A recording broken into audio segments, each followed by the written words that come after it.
नमस्कार साथियों, study online में आपका स्वागत है। आज की क्लास में अपन थर्मोडायनेमिक्स के इम्पोर्टेंट क्वेश्चंस का डिस्कशन करेंगे। उससे पहले मैं आपको एक सजेशन देता हूँ। एक क्लास अपनी थर्मोडायनेमिक्स के रिवीजन की पड़ी है, आप उस क्लास को भी देखिएगा और ये जो क्लास दी जा रही है इसको भी देखिएगा। आप ये नहीं कहोगे कि क्वेश्चन आया नहीं। शुरुआत वाले जो 2 यूनिट्स आपके हैं वहाँ वाले क्वेश्चन आपको यूज करने हैं, उसके साथ में आज मैं आपको जो क्वेश्चंस करवाऊँ वो भी आपको यूज करने। दोनों की हेल्प से आपका कंप्लीट रिवीजन होगा। जैसे यहाँ पे मैं क्वेश्चन करवा दूँ और आप क्या सोचो कि आए नहीं, ऐसा नहीं है। उस वाले को भी आपको काम में लेना है जो कि क्लास आपके पटल पे पड़ी हुई है। चलो अब अपन थर्मोडायनेमिक्स के कुछ रिमेनिंग क्वेश्चंस जो उस क्लास में अपन ने नहीं लिए थे और इम्पोर्टेंट क्वेश्चंस होते हैं उनका एनालिसिस भी अपन आज की क्लास में करने वाले हैं। आपसे मैं यही आशा चाहूँगा कि आप मेरे साथ मिलके कंप्लीटली पूरी क्लास को अटेम्प्ट करिएगा और सारा कुछ सीखने का प्रयास करिएगा। ठीक है, एक बार फिर से मैं बता देता हूँ, दोनों क्लास की हेल्प से ही आपका पूरा रिवीजन होगा। वो क्लास प्लेलिस्ट में पड़ी है, ये क्लास आपके सामने चल रही है। जो बच्चा डायरेक्टली यहाँ विजिट कर रहा है उससे मैं आशा चाहूँगा कि पहले उस क्लास पे विजिट करें, उसके बाद आप यहाँ आइएगा, दोनों का कॉम्बिनेशन करके आप पढ़िए जो भी क्वेश्चंस आपको दिए गए। चलो, सब्जेक्ट अपना है थर्मोडायनेमिक्स। ठीक है जी, आइए पहला क्वेश्चन देखिएगी क्या होगा। पहला क्वेश्चन ये है, देखो, कार्नो प्रशीतक का वर्णन कीजिए तथा निट्टा व बीटा में संबंध स्थापित कीजिए। ठीक है, discuss about Carnot refrigerator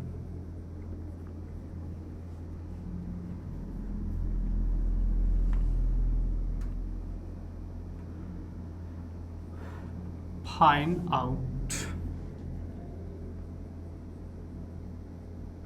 relation between nita and। ये आपका पहला क्वेश्चन है। हमने आपको कहा है दोनों क्लास की हेल्प से आपका पूरा जो पेपर रहेगा वो अटेम्प्ट रहेगा। और आप लोगों ने देखा होगा कि एग्ज़ाम का टाइम कम है, लेकिन उस क्लास पे तो आप लोग विजिट कर ही गए होंगे। वहाँ के रिमेनिंग जो क्वेश्चंस हैं जो कि अच्छे क्वेश्चंस होते हैं उनको मैं आपके साथ यहाँ एनालिसिस कर रहा हूँ। आइए देखिएगा, कार्नो प्रशीतक जो होता है, सॉल्यूशन देखिएगा। कार्नो प्रशीतक जो होता है वो कार्नो इंजन का एक ऑपोजिट पार्ट होता है। इसमें भी 3 भाग होंगे। पहला होगा सोर्स, ठीक, सेकंड होगा वर्किंग सबस्टेंस, और थर्ड आपके पास होगा सिंक। भाषा की भी कोई दिक्कत नहीं होगी, चाहे आपके मीडियम इंग्लिश हो चाहे हिंदी हो, दोनों मीडियम में चलेगा अपना काम। ठीक है, चलिएगा देखिए कैसे बनाते हैं। सपोज दैट ये अपने पास कोई सोर्स है, एनर्जी सोर्स भी बोल सकते हो। नीचे की तरफ अपन यहाँ पे क्या बनाते हैं, कोई सिंक। एकदम से बीच में ये जो होता है उसका नाम होता है वर्किंग मटेरियल। ठीक है, और ध्यान दीजिएगा वर्किंग मटेरियल के रूप में जो अपने फ्रिज होता है, रेफ्रिजरेटर एक फ्रिज ही होता है, उसमें अपन फ्रीऑन गैस काम में लेते हैं, या CFC मतलब क्लोरो फ्लोरो कार्बन। ठीक है, जो कि एक बहुत ही विनाशकारी होता है। इसके द्वारा थोड़ा सा ज्ञान दे देते हैं, ओजोन जो होता है उसका विघटन डिसइंटीग्रेशन होता है, जिससे कि सूर्य से आने वाली परावैंगनिक किरणें से डायरेक्टली अपने स्किन तक आ जाती है और हमें बीमारियां होती। अब यहाँ प्रोसेस क्या है देखिएगा, सिंक से कुछ ऊष्मा ली जाती है और इसके ऊपर ही क्या किया जाता है, कार्य किया जाता है और ये ऊष्मा किसको दे दी जाती है, सोर्स को। Suppose that source T1 kelvin पे है, सिंक है वो कहाँ है, T2 केल्विन पे। तो ये नॉर्मली बेसिक फिगर है जिसकी मदद से हम सीख पा रहे हैं। यदि हम इसका क्लोजली जो डायग्राम है उसके बारे में एनालिसिस करना चाहें तो इजीली कर सकते हैं, जैसे कि कार्नोट साइकिल में किया जाता है, यहाँ पे भी हम करेंगे। ध्यान दीजिएगा, अगर वॉल्यूम V और प्रेशर P के बीच में मान लो एक पॉइंट आपके पास ये है, next point B, next C, next D, यहाँ से यहाँ, वही बात है, क्लोज पाथ फुल होगा यहाँ पे भी। ये लो,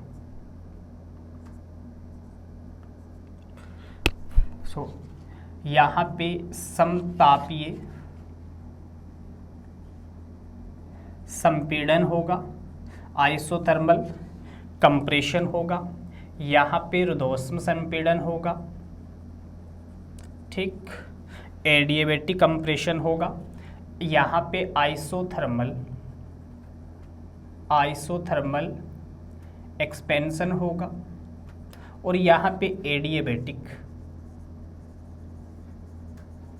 एक्सपेंशन होगा। मतलब क्या है, जो भी लिक्विड इस रेफ्रिजरेटर, मतलब इसका काम क्या है, यहाँ नीचे से ये एनर्जी लेके ऊपर की तरफ एनर्जी, मतलब टेम्परेचर के मान को कम करने के लिए इसका प्रयोग अपन करते हैं। और यहाँ खास बात ये भी ध्यान रखेंगे कि इसके आधे वाले पार्ट में एक टेम्परेचर T1 होगा, आधे वाले पार्ट में एक अनदर टेम्परेचर क्या होगा, T2। तो रेफ्रिजरेटर क्या होता है, सिंक से एनर्जी लेके सोर्स को देता है, जिससे उसके अंदर रखा हुआ जो ऑब्जेक्ट होता है उसकी एनर्जी में कमी आती है, वो ठंडा होता है, कार्यकारी पदार्थ के रूप में फ्रीऑन काम में लेते हैं। ये भी एक साइक्लिक प्रोसेस होती है, समतापीय संपीड़न, रुद्धोष्म, आइसोथर्मल और एडियाबैटिक। पहले संपीड़न होगा, उसके बाद क्या होगा, प्रसार होगा, मतलब कंप्रेशन पहले होगा, एक्सपेंशन बाद में होगा। ये बेसिक सी इसकी जानकारी है। अब जो कार्नो प्रशीतक होता है, जैसे कि कार्नो इंजन के लिए अपन उसकी दक्षता नीटा कैलकुलेट करते हैं, सेम वैसे ही इसके लिए इसका गुणांक यूज किया जाता है। ध्यान देना, अगर कार्नो प्रशीतक के लिए आपको कोई पूछे तो ये बताओगे कि यहाँ पे कोफिशिएंट अपन निकालते हैं जिसको कहते हैं कार्य गुणांक। कार्य गुणांक, जिसका दूसरा नाम वर्किंग फैक्टर, दूसरा नाम भी होता है निष्पादन गुणांक। और इस निष्पादन गुणांक को किससे शो करते हैं अपन, बीटा से शो करते हैं। अब बीटा है क्या वो आपको सीखना है, इसका फॉर्मूला सीखना है। मतलब ध्यान ये रखना है कि सोर्स से कितनी एनर्जी, नहीं sorry, energy taken by sink, कि सिंक से कितनी एनर्जी ली है, नीचे क्या आएगा, वर्क, ओके, निकालो बीटा। सिंक से एनर्जी, जैसे टेम्परेचर T1 है, एनर्जी Q1 होगी, यहाँ एनर्जी क्या होगी, Q2। सिंक से क्या ले रहे हैं, Q2। वर्क डन कितना है, क्वेश्चन नंबर 1। अब अपने को पता है इसके ऊपर अगर अपन वर्क डन W कर रहे हैं तो वर्क डन तो वही रहेगा, Q1 माइनस क्या होता है, वर्क डन कार्नो प्रशीतक, नहीं सॉरी, कार्नो इंजन से जानते पर कितनी एनर्जी है, नीचे कितनी एनर्जी है, इसमें से ये घटा दो तो ये वर्किंग जो सबस्टेंस है इसका क्या निकल जाएगा, वर्क डन निकल जाएगा। आसान है, बट W क्या होता है, Q1 माइनस Q2। इसको उठा के यहाँ पे पटको तो यहाँ से बीटा क्या आया, Q2 divided by Q1 minus Q2। आगे चलो, beta equal 1 upon Q1 minus Q2 upon, तो beta equal 1 upon Q1 upon Q2 minus क्या आ गया, तो ये क्या होता है, इसके लिए निष्पादन गुणांक होता है। नेक्स्ट अगले ने अपने को कहा है कि नीटा और बीटा के बीच का रिलेशन निकालिए। नीटा क्या होता है, कार्नोट जो साइकिल होता है उस कार्नोट साइकिल के लिए दक्षता का मान होता है। नीटा होता है क्या है, 1 माइनस T2 बटा T1 या फिर 1 माइनस Q2 बटा Q1। दोनों फॉर्मूलाज आपके सामने हैं, दोनों फॉर्मूलाज की मदद से आपको यहाँ से सॉल्यूशन करना। देखिए जैसे ये फॉर्मूला मैंने लिखा है, इस फॉर्मूले को आप ऐसे भी लिख सकते हो। देखिए मैं यहाँ लिखता हूँ बीटा इक्वल 1 अपॉन Q1 की जगह T1, Q2 की जगह T2 माइनस 1। समझ गए, मतलब नीटा क्या होता है, 1 माइनस T2 बटा T1 तो T2 अपॉन T1 क्या हो गया 1 माइनस नीटा। यहाँ से उल्टा करो, T1 अपॉन T2 क्या हो गया 1 upon 1 minus. Question number 1, we know that अपन क्या जानते हैं, अभी लिखा है। ये फॉर्मूला यूज करना, कोई सा भी कर सकते हो। अगर क्यू का कर रहे हो तो दोनों क्यू का होना चाहिए, अगर टी का कर रहे हो तो दोनों टी के होने चाहिए। तो 1 upon T1 upon T2 minus क्या हो गया। अब आपको पता लगा मैंने T1 अपॉन T2 क्यों निकाला, क्योंकि यहाँ रखना है। यूजिंग क्वेश्चन 1 एक यूज करो यहाँ पे, तो बीटा इक्वल 1 अपॉन 1 माइनस नीटा माइनस 1। आगे बढ़ो, बीटा इक्वल 1 अपॉन 1 माइनस नीटा, तो 1 माइनस नीटा। Beta equal 1 upon 1 minus 1 upon नीटा अपॉन 1 से 1 खत्म हो गया। बीटा क्या आया 1 माइनस नीटा अपॉन नीटा। मतलब ये क्या है, beta in terms of Neeta. Beta किसकी टर्म में है, नीटा की टर्म में। आपको इसका जस्ट उल्टा भी पूछा जा सकता था क्या, कि नीटा इन टर्म ऑफ बीटा, तो निकाल दीजिएगा। ये क्या है, बीटा इन टर्म ऑफ नीटा। उल्टा निकालेंगे तो क्या होगा, नीटा बीटा मल्टीपल कर दो, नीटा को एक तरफ कर लो, प्लस नीटा इक्वल 1, नीटा बाहर लो 1 प्लस बीटा, तो नीटा क्या आया 1 अपॉन 1 प्लस बीटा। ये क्या है, नीटा इन टर्म्स ऑफ बीटा। समझ में आ रही है कहावत। तो ये क्या था, कार्नो प्रशीतक क्या है, वस्तुओं को ठंडा करने के काम आता है। कैसे बनाते हैं, इसका वर्किंग कोफिशिएंट और साइक्लिक चक्कर का डायग्राम कैसे होता है, नीटा और बीटा के बीच का रिलेशन कैसे होता है। ये आपका पहला क्वेश्चन है। देखिए उस क्लास को साथ में लेते हुए आप चलोगे, ठीक है। ऐसा नहीं है मैंने यहाँ करवा दिया, कल पेपर देके आगे कह दिया कि आया ही नहीं, वो साथ में लेोगे आपको श्योर मिलेगा, ये श्योरिटी है। नेक्स्ट क्वेश्चन की ओर बढ़ते हैं अपन। आपका नेक्स्ट क्वेश्चन देखिए, नेक्स्ट आपका क्वेश्चन है आदर्श गैस के लिए एंट्रोपी के, क्वेश्चन सुनिए, आदर्श गैस के लिए एंट्रोपी के सूत्र की स्थापना कीजिएगा तथा इसका रिलेशन भी निकालिए। मतलब उसके द्वारा डिफरेंट वैल्यूज अपन निकालते हैं, वो कैसे कैलकुलेट करते हैं। समय दीजिएगा, पढ़ते हैं अपन आगे।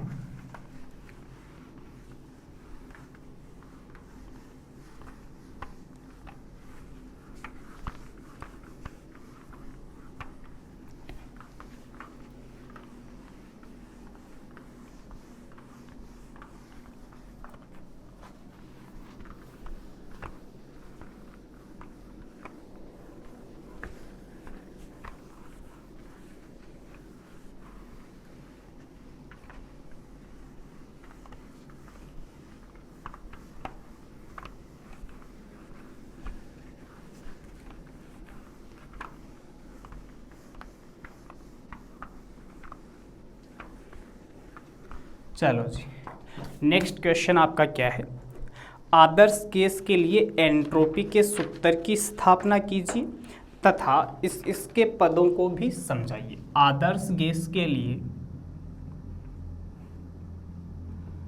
आदर्श गैस के लिए एंट्रोपी के सूत्र को स्थापित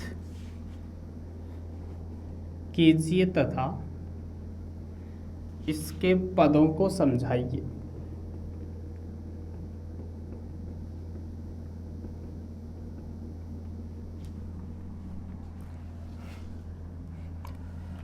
क्वेश्चन है calculate formula of entropy for ideal case and also discuss about its parameter। Done.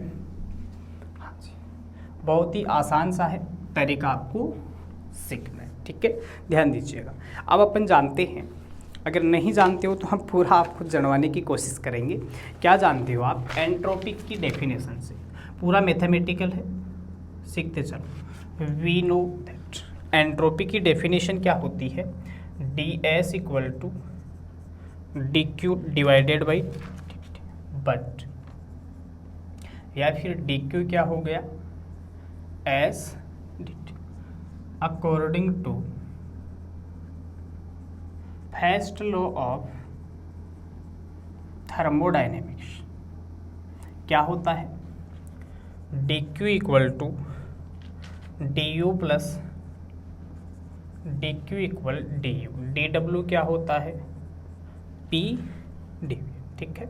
हाँ, आगे चलिए, साथ में देखिए क्या लिखा है? डी यू, डी यू क्या होता है? C we into D T, मतलब जो स्पेसिफिक हीट सी वी होती है वो क्या होता है? D you divided by D T, ठीक है ना। तो रख सकते हैं अपन। डी क्यू क्या है? ध्यान दीजिएगा, एस डी टी, क्यों आपका राज थोड़ी टी डी एस मल्टीपल करेंगे तो डी क्यू क्या है? T D S, D U क्या है? C V D T plus क्या है? P D V. यहाँ से डी एस निकालो, क्या हो जाएगा? C V D T upon T, P upon T into क्या हुआ? D V. अब अपन मानते हैं ये जो भी सिस्टम अपने पास आदर्श गैस का वो किसी एक अवस्था से कहाँ जा रहा है? दूसरी अवस्था। यदि मान लो अपने पास पहली अवस्था है तो पहली अवस्था के लिए एंट्रोपी अगर H1 है, टेम्परेचर T1 है, वॉल्यूम V1। ऐसे ही दूसरी अवस्था सेकंड अवस्था के लिए एंट्रोपी H2 है, टेम्परेचर T2 है और वॉल्यूम अगर क्या है? V2 है। तो इन दिस केस यहाँ से वैल्यू क्या मिलेगी? इंटीग्रेशन कर दो, ds integration CV dt upon integration P upon T, कहाँ से कहाँ तक? फर्स्ट से सेकंड, फर्स्ट से सेकंड। इसको आप ऐसे भी कह सकते हो, initial to final, I to F भी आप कह सकते हो। इतनी बात क्लियर है। इसको इक्वेशन 1 दीजिए। अब देखिए मैं P अपॉन T की जगह क्या करता हूँ? अपने को आइडियल गैस इक्वेशन यूज करनी है। PV बराबर nRT, ये n बराबर 1 मोल के लिए सॉल्यूशन हो रहा है, समझते चलो। तो PV बराबर क्या आया? RT। इस स्टेप में देखो P अपॉन T, तो P अपॉन T क्या हो गया? R upon V। क्वेश्चन 2 उठाओ यहाँ से, पुट इन 1, एक में रखो, क्या आया? S की टर्म आ गई, मतलब ऐसे लिखो पहले 1 to 2 DS, 1 to 2 CV DT upon T। अब यहाँ आओ, plus 1 to T, P upon T की जगह क्या आ गया? R upon V T। अब इसका इंटीग्रेशन कर दो, तो DS का क्या हुआ? H 1 to 2, CV कॉन्स्टेंट, इसका क्या हुआ? लॉग ऑफ E, फर्स्ट से कहाँ तक? सेकंड तक, प्लस R बाहर आया, इसका क्या हुआ? लॉग ऑफ E, V कहाँ से कहाँ तक? अब upper limit minus lower limit से आप कर दीजिएगा, तो S2 minus S1 equal CV। Entropy पूछिए अगले ने तो CV ऊपर वाला रखो, तो log of E T2 minus log of E T1 plus R log of E V2 minus log of E। अब आपको पता है लॉग M माइनस N, कहाँ पे भी लिखा हो तो M अपॉन N की कॉन्सेप्ट से आप लिख सकते हो, मतलब S2 minus S1 log E T2 upon plus R log E V2 upon, अब देखिएगा CP माइनस CV क्या होता है? रख दो, तो S2 इसको मेयर रिलेशन बोलते हैं। क्या होता है ये? Mayor relation. बहुत ही आसान सा टास्क है। CV log of E T2 upon T1 CP minus CV log of E V2 upon, question number कितना हो गया? 3। तो आपको एंट्रोपी पूछी थी, S2 माइनस S1 की जो वैल्यू थी वो हमने कैलकुलेट कर दी। अब आपको क्या कहा जाता है? ये जो वैल्यू हमारे पास है, इस वैल्यू को आप डिफरेंट टर्म्स में निकालने की कोशिश करिएगा। तो देखिए पहला इसका जो केस होता है, जैसे बोला है ना कि पदों में निकालिए, तो केस फर्स्ट इसका होगा एंट्रोपी दाब व ताप के पदों में entropy in term of temperature and pressure. और इसको आप देखिएगा ये किस में है, टेम्परेचर एंड वॉल्यूम। एक कंडीशन ये निकल गई, दूसरा किस में पूछा जा सकता है, टेम्परेचर और प्रेशर में। एकदम पॉजिटिविटी के साथ समझते हुए चलिएगा, उस क्लास का सहारा लीजिएगा, उस क्लास के जो क्वेश्चन है वो भी पढ़िएगा और इसके भी पढ़िएगा। चलो बढ़ते हैं फिर आगे। हाँ, अब यहाँ से आगे चलें तो आदर्श गैस समीकरण क्या होता है, PV बराबर RT। इसका डिफ्रेंशिएशन करो तो क्या आएगा, पहले P ऐसा कैसा dV, V ऐसा कैसा dP, किसके बराबर हो गया RDT। यहाँ से P dV निकालो, RDT माइनस क्या हो गया VDP। इसको मेरे को कहाँ रखना है, वो इक्वेशन कहाँ गया ऊपर, देखो P dV है ना, इक्वेशन 3, इक्वेशन नंबर 4। इसको यहाँ से उठाओ, इक्वेशन 4 यूजिंग इन फर्स्ट, एक में रखो। तो जैसे ही हम एक में रखेंगे तो आधा सॉल्यूशन किया हुआ है, S2 माइनस S1 क्या आएगा, फर्स्ट वाला तो आपको पता ही है कि क्या आएगा, सीधा लिख दूँ मैं, CV log of E T2 upon T1। और नेक्स्ट आगे वाला क्या आएगा, या पूरा ही कर लो यार एक बार, 1 to 2 CV dt upon T plus 1 to 2 P dV की जगह क्या रख दो, R dt minus V dP divided by T into साथ में क्या आ गया, मल्टीपल में क्या लिखा हुआ है dV, क्योंकि इनको भी अपने को चेंज करना पड़ेगा, ये जो टर्म्स आ रही है। या फिर क्या लिख सकते हैं, S2 minus S1 1 to 2 CV dt upon T। बहुत आसान सा है, कुछ भी हार्ड नहीं है, लेंथी है थोड़ा सा। R हार्ड और लेंथी में फ़र्क होता है, R dt। और देखिए dV वापस क्यों आ रहा है, इसकी जगह तो रख ही दिया, R dt, फिर क्या आया minus first to second V dP divided by T। अब हम क्या करें,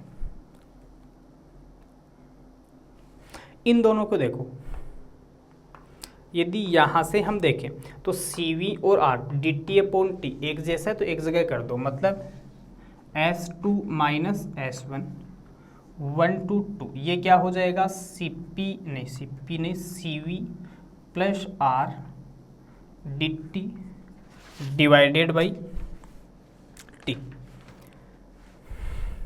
ठीक है, next minus 1 to 2 VDP upon T। अब देखिए अभी लिखा था मैंने CP माइनस CV बराबर R, तो CP क्या हुआ, CV plus R, CV plus R की जगह CP रख दूँ तो क्या आएगा, S2 minus S1 1 to 2 CP dt upon T minus integration 1 to 2 V dP upon T। अब बात ये है, V अपॉन T को भी अपने को चेंज करना है, कैसे करेंगे देखिएगा, PV बराबर क्या है RT, हमें क्या चाहिए V अपॉन T, तो V अपॉन T क्या हो गया R अपॉन, इस वाले को यहाँ एप्लीकेबल करिएगा और उधर आइए। यहाँ तक ठीक है, दो केस होते हैं, फर्स्ट की स्टडी और ये सेकंड की बाद में कर लेंगे। और ये ऐसा क्वेश्चन है जो आपके फर्स्ट या सेकंड किसी भी यूनिट के साथ में ओवरलैप हो सकता है। अब देखिए ये एक इक्वेशन जो हमने मिटा दी है, बार बार यूज़ होती रहेगी, लिख देंगे। चलो वहाँ से आगे चलो, तो S2 माइनस S1 क्या आया, 1 to 2 CP dt upon T minus 1 to 2 V upon T की जगह क्या आया, R अपॉन P कर दो। अब S2 minus S1 CP log of E T कहाँ से कहाँ तक, minus R log of E कहाँ से कहाँ तक। अब करो आगे, S2 minus S1 CP log of E T2 minus log of E, फिर minus R log of E T2 log of E. आगे बढ़ो, S2 minus S1 CP log of E, T2 upon T1 minus log of E P2 upon. समझ में आ गई सारी कहानियाँ।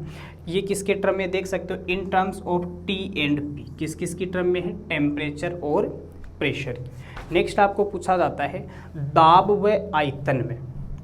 देखिए पहला किस में था, ताप आयतन, ताप प्रेशर। अब क्या आएगा, वॉल्यूम प्रेशर। ठीक है, मतलब प्रेशर और वॉल्यूम के बीच में रिलेशन निकालना है। चले आगे,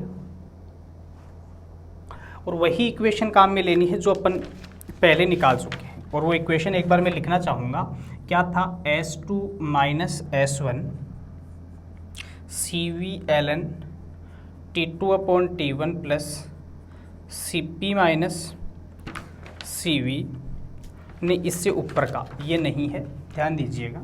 S2 माइनस S1 था CV 1 to T dt upon T 1 to 2 R upon V।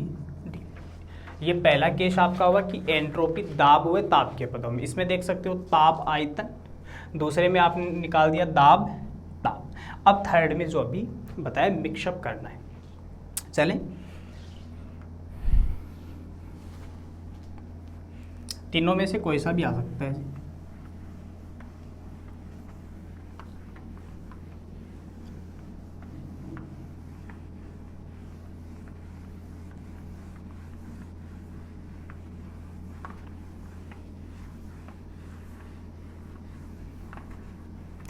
बढ़ो जी आगे।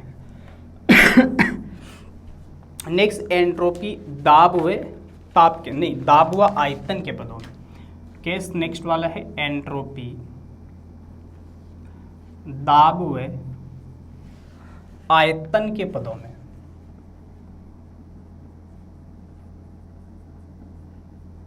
मतलब S in term of P and, कहाँ से शुरू करेंगे, ध्यान दीजिएगा। PV बराबर क्या होता है, पार्शियल डिफरेंशिएशन करो, PdV VdP R dt। यहाँ से dt निकालो तो dt क्या होगा, PdV VdP divided by R। आगे चलिएगा, अब मैं क्या करने वाला हूँ यहाँ पे वो देखिएगा। दोनों तरफ t का भाग दो, dt upon t PdV VdP, नीचे क्या आ गया RT। अब देखो PV बराबर RT होता है, RT की जगह PV रख दीजिएगा तो dt अपॉन T, थोड़ा सा मैजिक है, VdP, नीचे क्या आया PV। अब डिवाइडेशन दे दो, dt upon T PdV upon PV plus VdP upon PV। मतलब dt अपॉन T, P से P खत्म हो गया, dV अपॉन V से V खत्म हो गया, dP अपॉन P। ये एक इक्वेशन हमें मिल चुका। अब देखिए dt अपॉन T, इस dt अपॉन T की जगह ये वैल्यू रख देंगे। नाउ वो इक्वेशन दी हुई है, now from this equation S2 minus S1 CV 1 to dt upon T, और इसकी जगह आपको टोटली वैल्यू पुटअप कर देनी है। क्या करनी है, dV upon V plus dP upon P। Done. Next आगे वाले पे चलिएगा। नेक्स्ट टर्म क्या आएगी, first to second R dV divided by P। Clear है इतना, चलो निकाल देते हैं जो भी रिजल्ट निकलेगा वो। S2 माइनस S1 CV, इसका क्या हो गया, log of E V first to second plus CV log of E P, कहाँ से कहाँ तक, फर्स्ट टू सेकेंड, प्लस ये क्या हो जाएगा R log of E V, कहाँ से कहाँ तक, फर्स्ट से सेकेंड। आगे बढ़ो, S2 माइनस S1 CV, ये क्या हो गया log of E V2 upon V1, सीधा लिख दिया है जी मैंने। ये क्या हुआ CV log of E P2 upon P1 plus R log of E V2 upon R की जगह क्या रख देंगे, Cp माइनस Cv, तो रखो S2 minus S1 Cv log of E V2 upon V1 Cv log of E P2 upon P1 Cp minus Cv log of E V2 upon multiple करो S2 minus S1 Cv log of E V2 upon V1 Cv log of E P2 upon P1 plus Cp log of E V2 upon V1 minus Cv log of E V2 upon Cv S2 minus S1 क्या रहा, Cv log of E P2 upon P1 Cp log of E V2 upon, तो ये तीन relation थे। तीनों relation किसी भी entropy की टर्म के लिए हम लोगों ने आपको निकाल के बताए हैं। आप लोग सीख पाए होंगे कि आखिर यहाँ ये क्या चाहता था। चलें आगे। नेक्स्ट देखिएगा, ऐसा ही एक रिलेशन है, आपके कई बार क्वेश्चन आता है कि मैक्सवेल के संबंधों का प्रयोग करके, ध्यान से सुनिएगा, मैक्सवेल के संबंधों का प्रयोग करके क्लासिस क्लेपेरॉन समीकरण व्युत्पन्न कीजिए। नेक्स्ट क्वेश्चन देखिए आपका,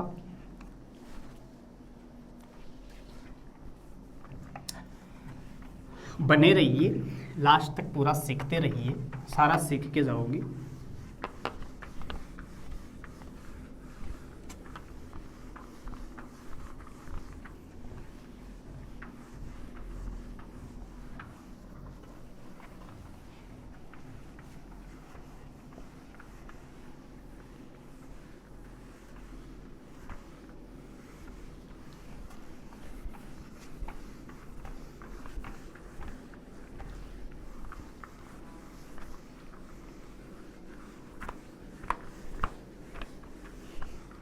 चलो आगे। नेक्स्ट क्या है क्वेश्चन, मैक्सवेल के संबंधों से, ये मैक्सवेल के संबंध उस क्लास में है आपके, इंपॉर्टेंट टॉपिक है, पढ़ना है। मैक्सवेल के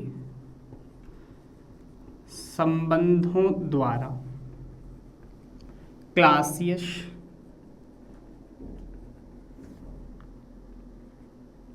क्लेपेरॉन समीकरण उत्पन्न कीजिए।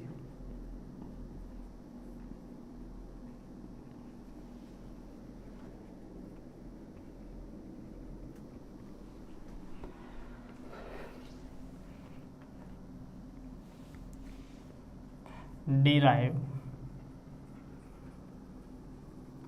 Clausius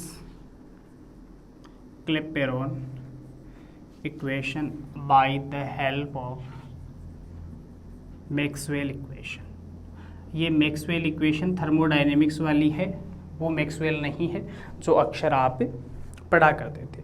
और देखिएगा, मैक्सवेल इक्वेशन पढ़ने के लिए उस क्लास में हमने एक ट्रिक बताई है, तय पै से वी, उस ट्रिक से ही आप कंप्लीटली टोटली पढ़िए, ठीक है ना, कभी भी कंफ्यूजन नहीं होगा। तपस्वी जी को विचरण करवा दो, यही वहाँ पे हम लोगों ने आपको कहा है, ठीक है। देखिएगा सॉल्यूशन देखो, अब पहले तो आपको मूव करना है कहाँ, क्लासियस क्लेपेरॉन इक्वेशन क्या होता है, डीपी। देखिए ये इक्वेशन क्या होता है, DP upon DT, L upon T delta, जहाँ पे एल क्या होता है, लेटेंट हीट, लेटेंट मतलब मैक्सवेल की इक्वेशन को यूज करना है।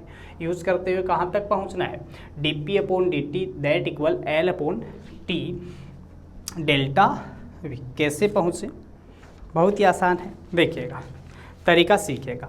We know that second Maxwell equation क्या होती है, देखिए ऐसे, तय प से डेल्टा लगा दो, लगा दिया, डेल्टा लगा दो, लगा दिया, भाग दे दो, दे दिया, यहाँ टी है तो यहाँ लिख दो, यहाँ वी है तो यहाँ लिख दो, that equal. Clear. Question number 1, समीकरण एक के दोनों ओर टी से गुणा करने पर, तो टी से मल्टीपल करो इसको, T delta H upon delta we, T T delta P upon delta T, साथ में क्या आया, वी। क्लियर है, इतनी बात कर सकते हो। अब देखिए डी एस क्या होता है, D Q upon T, D S का फॉर्मूला यही होता है, D Q divided by D T. अब बात ये है कि यहाँ से आगे का सॉल्यूशन कैसे किया जाए।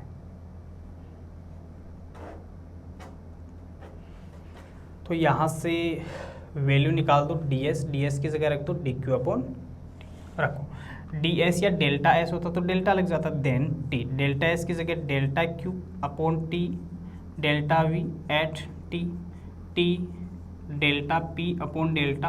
एक पूरा का पूरा कंसेप्चुअल है, इस तरीके से बढ़ोगे तभी आप आगे तक कर पाओगे, अदरवाइज ने कभी नहीं कर पाओगे। t से t खत्म हो जाएगा क्योंकि t कांस्टेंट है, delta v t delta p upon delta t। कोई समस्या नहीं है, मैक्सवेल का सेकंड इक्वेशन यूज करना है, इक्वेशन यूज करके आगे तक चलता रहना है। अब आपको यहाँ से क्या तरीका याद रखना है वो ध्यान दीजिएगा। यदि अपन ये कह रहे हैं कि यहाँ की जो एनर्जी है, मतलब डेल्टा जो Q है, इसमें अगर परिवर्तन हो रहा है मतलब ये आपको लेटेंट हीट देता है। इसी के साथ साथ अगर वॉल्यूम में परिवर्तन हो रहा है तो एक वॉल्यूम V2 मान लो और दूसरा वॉल्यूम V1, मतलब डेल्टा जो Q है ये क्या होगा, लेटेंट हीट, डेल्टा V क्या होगा, डेल्टा V ही ले लो ना, एच टी, दैट इक्वल क्या आया, T delta P upon delta T, ये T है। इसको थोड़ा सा ढंग से लिख दो, यहाँ से मैं वैल्यू निकालूं delta P upon delta T at constant V, तो T नीचे आ जाएगा 1 upon T L upon delta V into T। या फिर देखिए इसको ऐसे लिखना चाहिए, कॉन्स्टेंट हटा दें, delta P equal L upon क्या हो गया, which is the Clausius Clapeyron. 2 number का क्वेश्चन आता है, सीधा सीधा इक्वेशन रखो, एक बीच में जनरलाइजेशन करो, 2 इसी के क्या मिलते हैं आपको, 2 नंबर मिलते हैं। समझ पाए इतना? अच्छे क्वेश्चन हैं। चलो नेक्स्ट क्वेश्चन की ओर आते हैं। नेक्स्ट क्वेश्चन आपको बोला जाता है कारणों क्या है, सुनिए, कारणों क्या है, उष्मागतिक ताप पैमाने की विवेचना कीजिए। समझ रहे हो? चलो समय दीजिएगा, चलते हैं नेक्स्ट क्वेश्चन की ओर।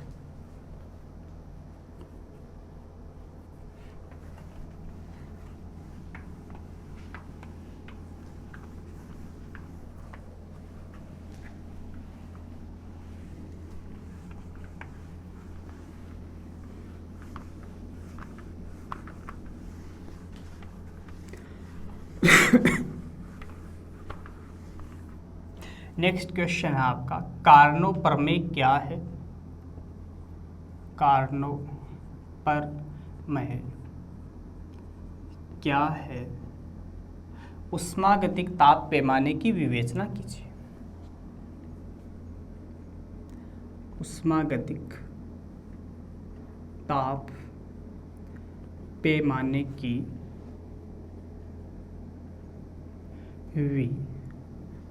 विवेचना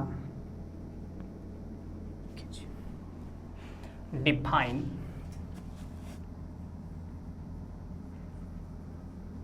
Carnot theorem,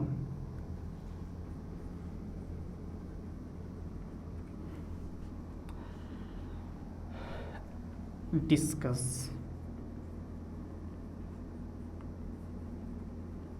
thermodynamic temperature measurement. अब सुनिए, पहले अपने को ये देखना है कि कारणों प्रमेय क्या है, तो मैं स्टेटमेंट आपको समझा देता हूँ कि स्टेटमेंट क्या है। मान लो आपके पास एक से अधिक टेम्परेचर है, मान लो एक टेम्परेचर T1 है, दूसरा टेम्परेचर T2 है। इन दोनों टेम्परेचर्स के बीच में यदि हम कोई अदर इंजन लाते हैं, इन टेम्परेचर्स के बीच में अदर कोई इंजन लाते हैं और यहाँ से इस इंजन की अगर अपन इफ़िशियंसी निकालते हैं, इफ़िशियंसी अगर निकालते हैं तो ये निकलने वाली जो इफ़िशियंसी होती है ये हमेशा कार्नोट साइकिल की इफ़िशियंसी से लो होती है, कम ही होती है। मतलब यदि किन्हीं टेम्परेचर्स के बीच में हम कोई इंजन लाते हैं और उसकी जो एफिशिएंसी हमें मिल रही है वो हमेशा कार्नो इंजन की एफिशिएंसी से क्या मिलेगी, कभी एक स्टेटमेंट के थ्रू इसको लेस देन ग्रेटर देन भी किया जाता है, लेकिन हमने इतना ही आपसे पूछा है। तो क्या कहोगे कि इस धरती पर कार्नो इंजन ही एक ऐसा इंजन है जिसकी दक्षता सर्वाधिक होती है। कार्नो इंजन से अधिक दक्षता किसी भी इंजन की नहीं हो सकती। यदि कार्नो इंजन किन्हीं दो तापों के बीच में कार्य कर रहा है तो उसकी दक्षता अधिकतम होती है सिवाय दूसरे इंजन के। इसे ही क्या कहते हैं, कार्नो परमिक कहते हैं। ठीक है, आगे चलिए। नेक्स्ट आपको क्या पूछा है, उष्मागतिक ताप पैमाने की विवेचना कीजिए कि उष्मागतिक ताप पैमाना क्या है। तो देखिए, एक स्केल बनाया गया, एक मेजरमेंट बनाया गया, और उष्मागतिक जो ताप पैमाना है ये कार्नो इंजन के ऊपर ही निर्भर करता है। कार्नो इंजन मतलब इसमें ये कहा जाता है जैसे कार्नो इंजन की जो दक्षता है वो इसके कार्यकारी पदार्थ वर्किंग सबस्टेंस के ऊपर डिपेंड नहीं करती, वैसे ही ये जो मेजरमेंट होता है ये कभी भी उस सबस्टेंस पे डिपेंड नहीं करता जो उसके अंदर डाला गया है। दैट मीन्स जैसे कि थर्मामीटर में डाला गया जो पारा होता है उस पर वो कभी डिपेंडेंसी नहीं रखता है अकॉर्डिंग टू दिस थ्योरी। तो ये कहा जाता है यदि कोई भी आपके पास इंजन है जो कि कैसा है, रिवर्सिबल है, रिवर्सिबल। और आपको मैं एक क्वेश्चन साथ ही बता देता हूँ, इसमें आपको ये भी पूछा जाता है रिवर्सिबल और ईयर रिवर्सिबल जो प्रोसेस है उनके बीच में डिफरेंस क्या है, तो वो भी थोड़ा सा देखिएगा, दो तीन पॉइंट्स है। तो बात क्या है, कार्नो इंजन का कार्यकारी पदार्थ है और वहाँ पर जो वर्क हो रहा है वो अगर एक रिवर्सिबल प्रोसेस के तहत हो रहा है और जो टेम्परेचर θ1 से कहाँ तक हो रहा है, देखिए थ्योरेटिकली है, फॉर्मूला है, एक दो फॉर्मूले को चेंज करते हैं रिजल्ट आएगा। टेम्परेचर θ1 से θ2 तक अगर हो रहा है तो जैसे नीटा हमें लिखना होता तो 1 - Q2/Q1, लेकिन ये जो नीटा होता है ये फंक्शन ऑफ दिस टेम्परेचर, जो टेम्परेचर अपन ने कोई थर्मामीटर बनाने के लिए लिया है, कोई मेजरमेंट करने के लिए लिया है, इसके क्या होगा, इक्विवेलेंट होगा। दैट मीन्स इक्वेशन इसको 1 ले लो, इसको 2 ले लो, फ्रॉम 1 and 2 दोनों से क्या होगा, F θ1 θ2 1 - Q2/Q1। आगे चलो, Q2/Q1 क्या आया, 1 - फंक्शन ऑफ θ1 एंड θ2।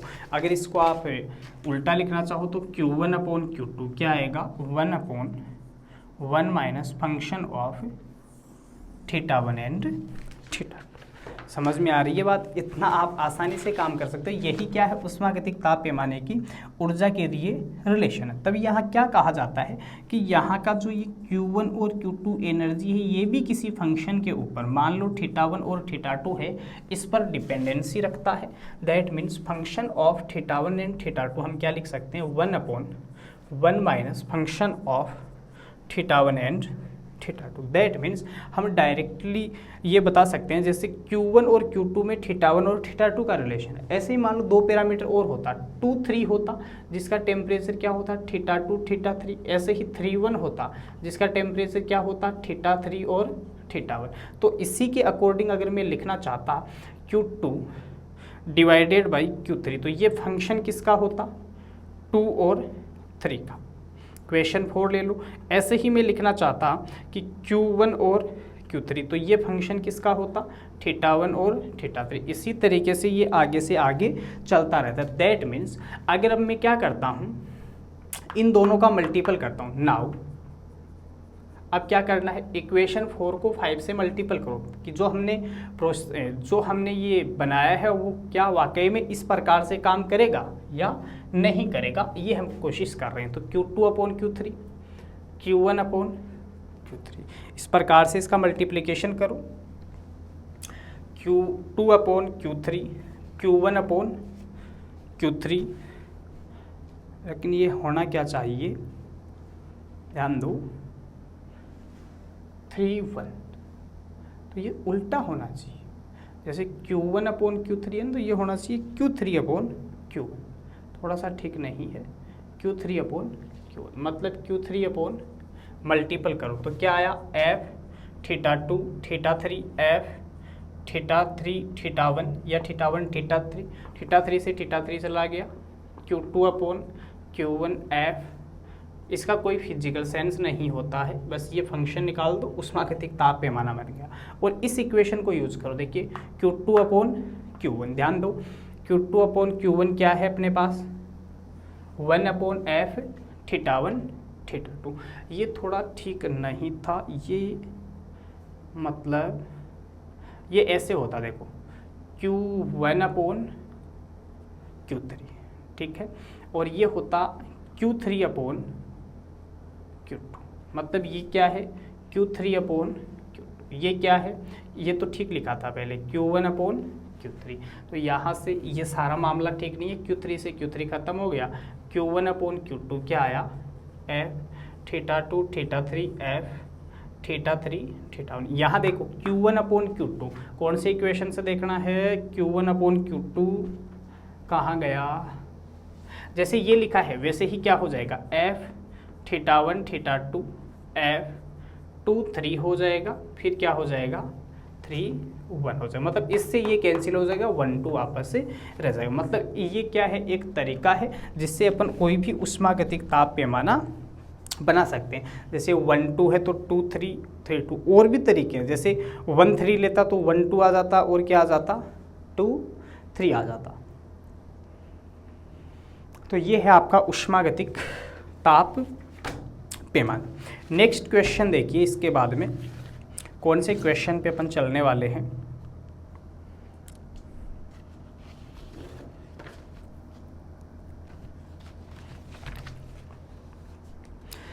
नेक्स्ट आप एक खुद से पढ़िएगा, एक क्वेश्चन आता है रासायनिक विभव, रासायनिक विभव केमिकल पोटेंशियल, केमिकल पोटेंशियल, इसको आप थोड़ा खुद से ज़रूर देख के जाइएगा कि केमिकल पोटेंशियल क्या होता है। देखिए ये इक्वेशन निकालने का अदर तरीका भी होता है, दूसरा तरीका भी है, मतलब कुल मिला के यहाँ जैसे 1 3 होता, यहाँ 1 3 होता, तो यहाँ क्या होता 1 3 फिर 3 2 होता, समझ रहे हो ना।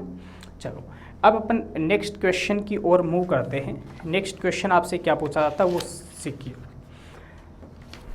बात ये है मैक्सवेल वितरण नियम, उस क्लास में बताया गया है, यहाँ आपसे ये पूछा जाता है मैक्सवेल वितरण नियम की सहायता से आप 3 प्रकार के वेग निकालिए, वर्ग माध्य मूल मान, औसत मान और वेग, तीनों का व्यंजक ज्ञात कीजिए।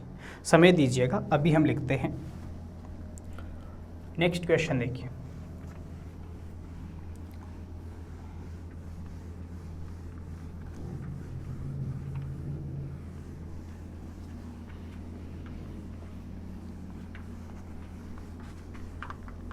कोई ऐसे नहीं कहेगा कि सर इसमें तो नामात्र के क्वेश्चंस होते हैं, नहीं भैया, वो जो एक क्लास और आपके पास अवेलेबल है ना, जो कि काफ़ी लॉन्ग टाइम से, आप ये भी नहीं कह सकते पढ़ने के लिए समय नहीं था, उसके सारे क्वेश्चन इंपॉर्टेंट है। इस बार फिर आप वो क्वेश्चन देखो।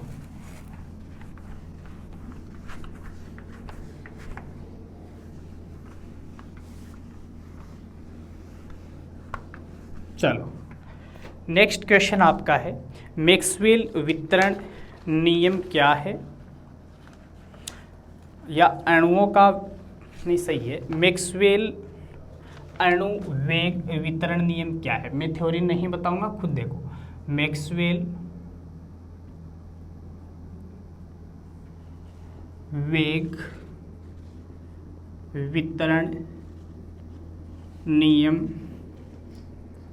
क्या है, इसकी सहायता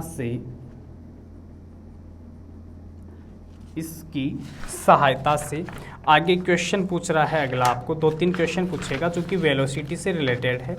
पहला क्वेश्चन पूछ रहा है इसकी सहायता से, नंबर 1 औसत चाल,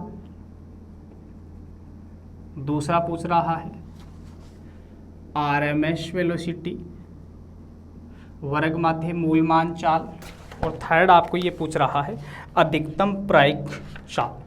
थर्ड पूछ रहा है अधिकतम प्रायिक चाल ज्ञात कीजिए, ठीक है। In other language define Maxwell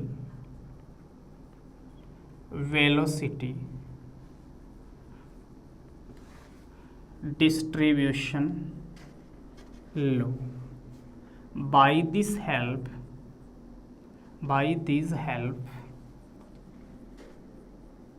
calculate number first average velocity,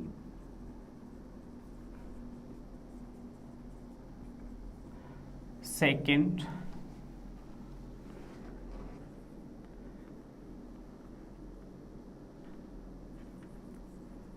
square mean और रूट वेलोसिटी वर्ग माध्य मूल चाल, and next third most probable velocity, most probable velocity.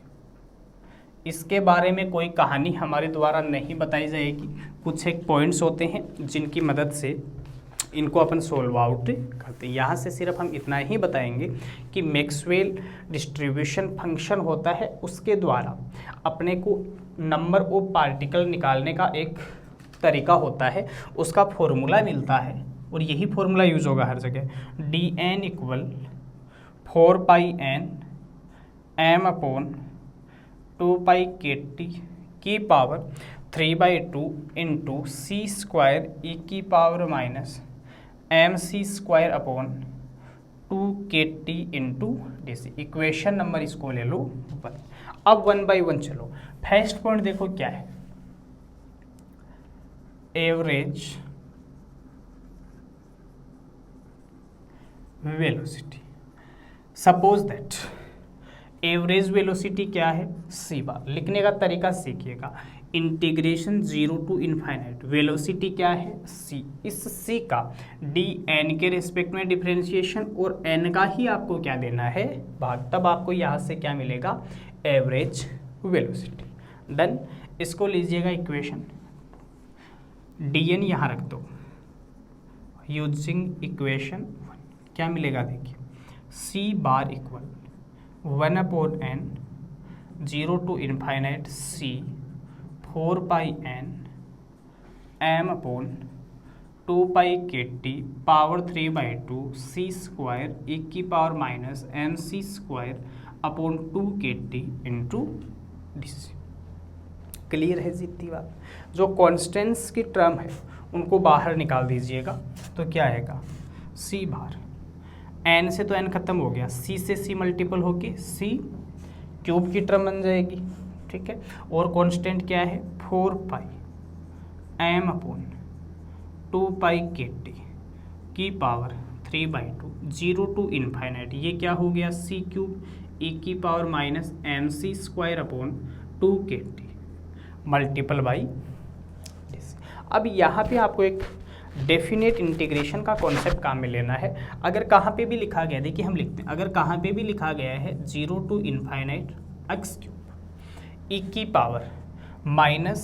βx² into dx, तो इसका रिजल्ट होता है 1/2b²। तो यहाँ पे देखिए x की जगह क्या है, c, x की जगह क्या है, c, तो 1/2b²। तो 2b² मतलब ये वाला कोफिशिएंट है, करो तो c बार इक्वल 4π m/2π/kt की पावर 3/2 करो 1/2b²। 1/2b² मतलब m/2kt का क्या कर देना है, स्क्वायर कर देना है। डन। अब पूरे का सॉल्यूशन कर लो कि क्या रिजल्ट मिलता है। ये फॉर्मूला डियर सीखना ही पड़ेगा, कोई उपाय नहीं है। सी बार 4π m/2π/kt की पावर 3/2 डॉट 1/2 2kt/m का स्क्वायर। चलो आगे बढ़ो। सी बार, इन सबको एक जगह करो, 2 से काटो क्या रहा, ठीक है कोई बात नहीं। तो चलिए क्या होगा, 2π m/2π/kt तो रह गया बाहर, ठीक है। यहाँ से आधा रह गया, m/2π/kt कितना रह गया, आधा, मतलब 1/2 1/2। फिर क्या है 2kt/m, ये 2 बार है तो 2kt/m 2kt/m आधा आधा कर दिया। अब ध्यान दीजिएगा क्या क्या जा रहा है, 2π से तो 2π, kt से kt, m से m। डन। आगे चलो सी बार, आगे वाले में मैं सीधा बताऊंगा m/2π/kT की पावर 1/, तो ये क्या रहा 4kT डिवाइडेड बाई m। अब ध्यान दीजिएगा ये बाहर कब है, जब अंदर स्क्वायर था, ध्यान देना m/2π/kT, ये बाहर कब अंदर स्क्वायर था 16k²t²/m², पावर क्या हो गई 1/2, m से 1 m कम हो गया, 2 से काटा 8, kT से 1 kT कम हो गया, c बार क्या आया 8kT/m की पावर, मतलब c बार और रूट 8kT/π, समझ पाए।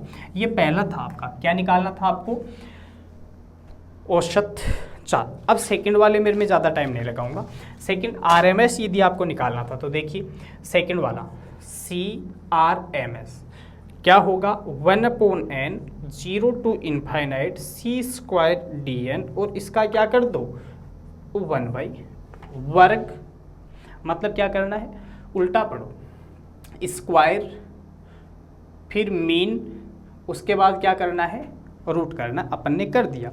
अब ध्यान दीजिएगा वैल्यूज़ आपके पास पड़ी है, सारी वैल्यूज़ उठा के यहाँ रख दीजिएगा और सॉल्यूशन करिएगा। सी की वैल्यू आपके पास है, डीएन की वैल्यू आपके सी की नहीं है, डीएन की, इसको इक्वेशन दीजिएगा। मान लो ये कितना है 3, ये मान लो 4, यूजिंग इक्वेशन 1, ठीक है।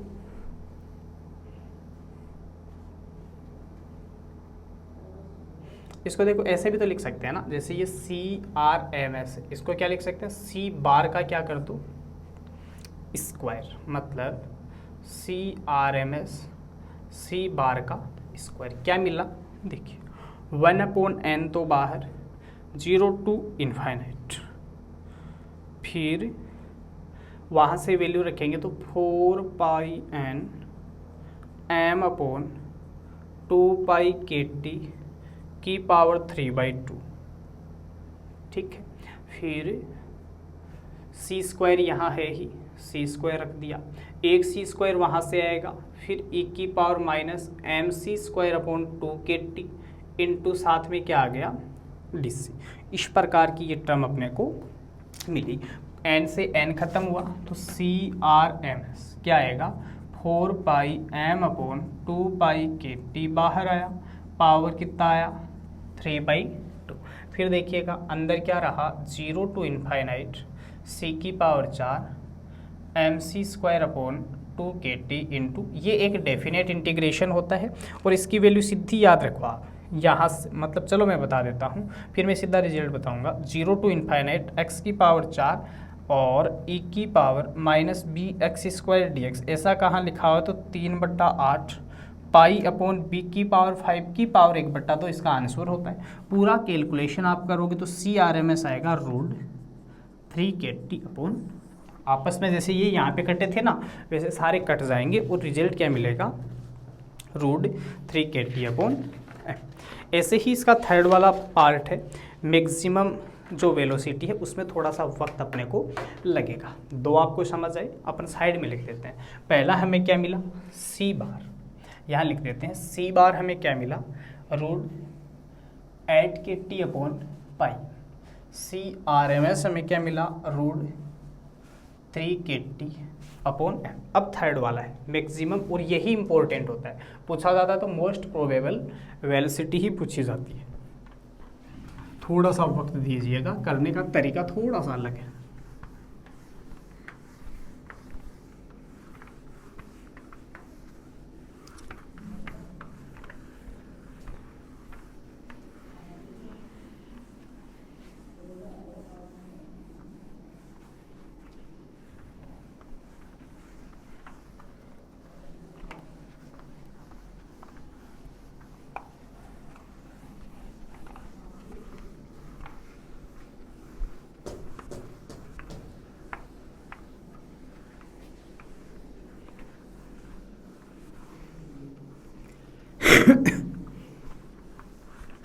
चलो ध्यान दो, अधिकतम वेलोसिटी अगर कैलकुलेट करनी है तो कैसे निकालते हैं, ध्यान दीजिएगा।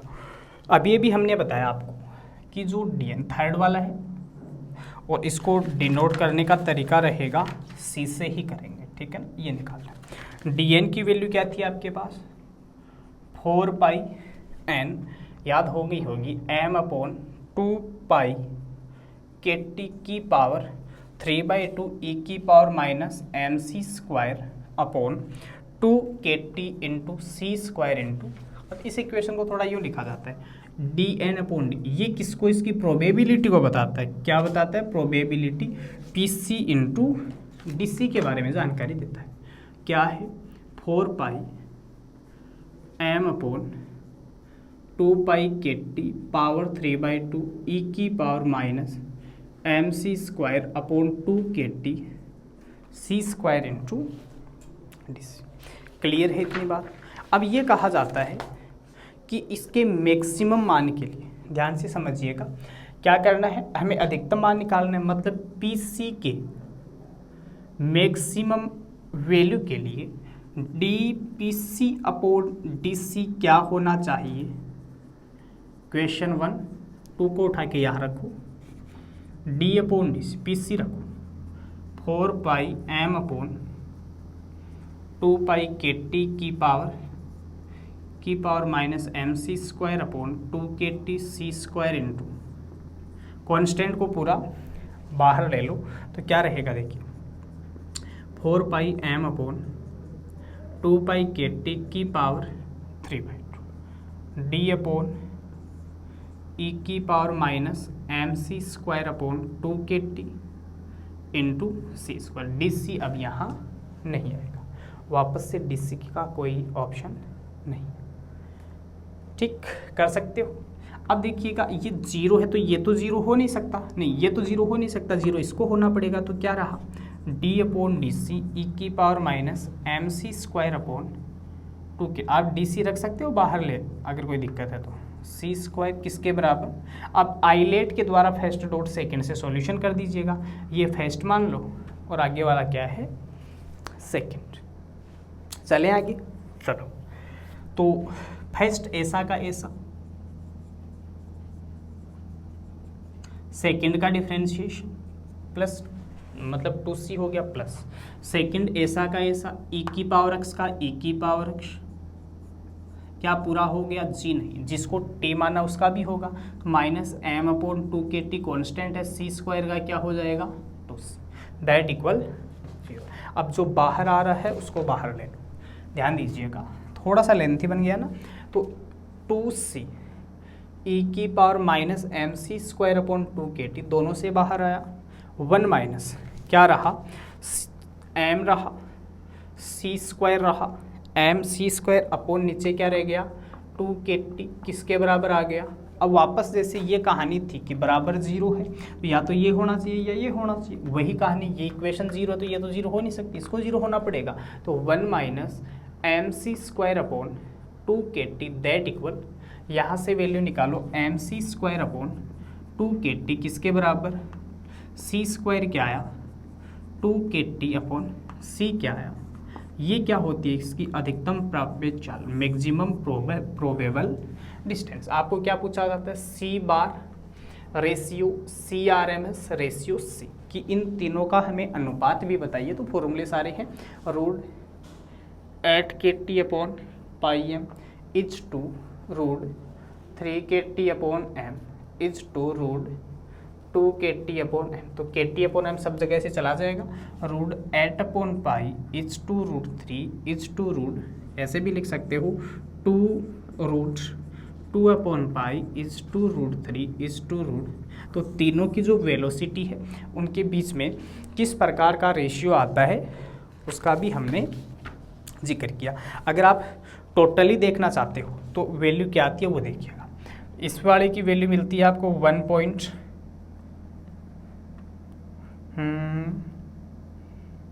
सी बार, हाँ 1.13, इसकी मिलती है 1.25, इसकी मिलती है 1। अगर आप इसका क्रम देखना चाहो तो देखिए सबसे बड़ी वैल्यू ये है, मतलब C R M S is always greater than always. इनमें से कैसे भी कोई सा भी क्वेश्चन घुमा फिरा के अगला आपको पूछ सकता है। समझ आया यहाँ तक? चलें आगे, चलो। नेक्स्ट आपका क्वेश्चन ये है कि दैरवे हीलियम फर्स्ट व सेकंड क्या है, इसके गुणधर्म लिखिए। दैरवे हीलियम फर्स्ट व सेकंड क्या है, इसके गुणधर्म लिखिए। टोटली एक फिजिकल इंटरप्रिटेशन है, उसके द्वारा अपन तीनों चीज़ें देखेंगे। समय दीजिएगा थोड़ा सा, ध्यान दो।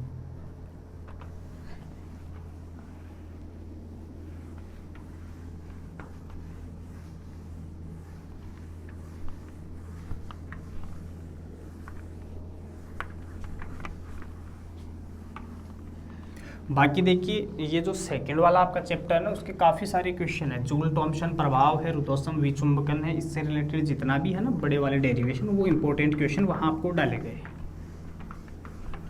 बस एक क्वेश्चन आपको हम यहाँ बताते हैं, खुद से पढ़ना है।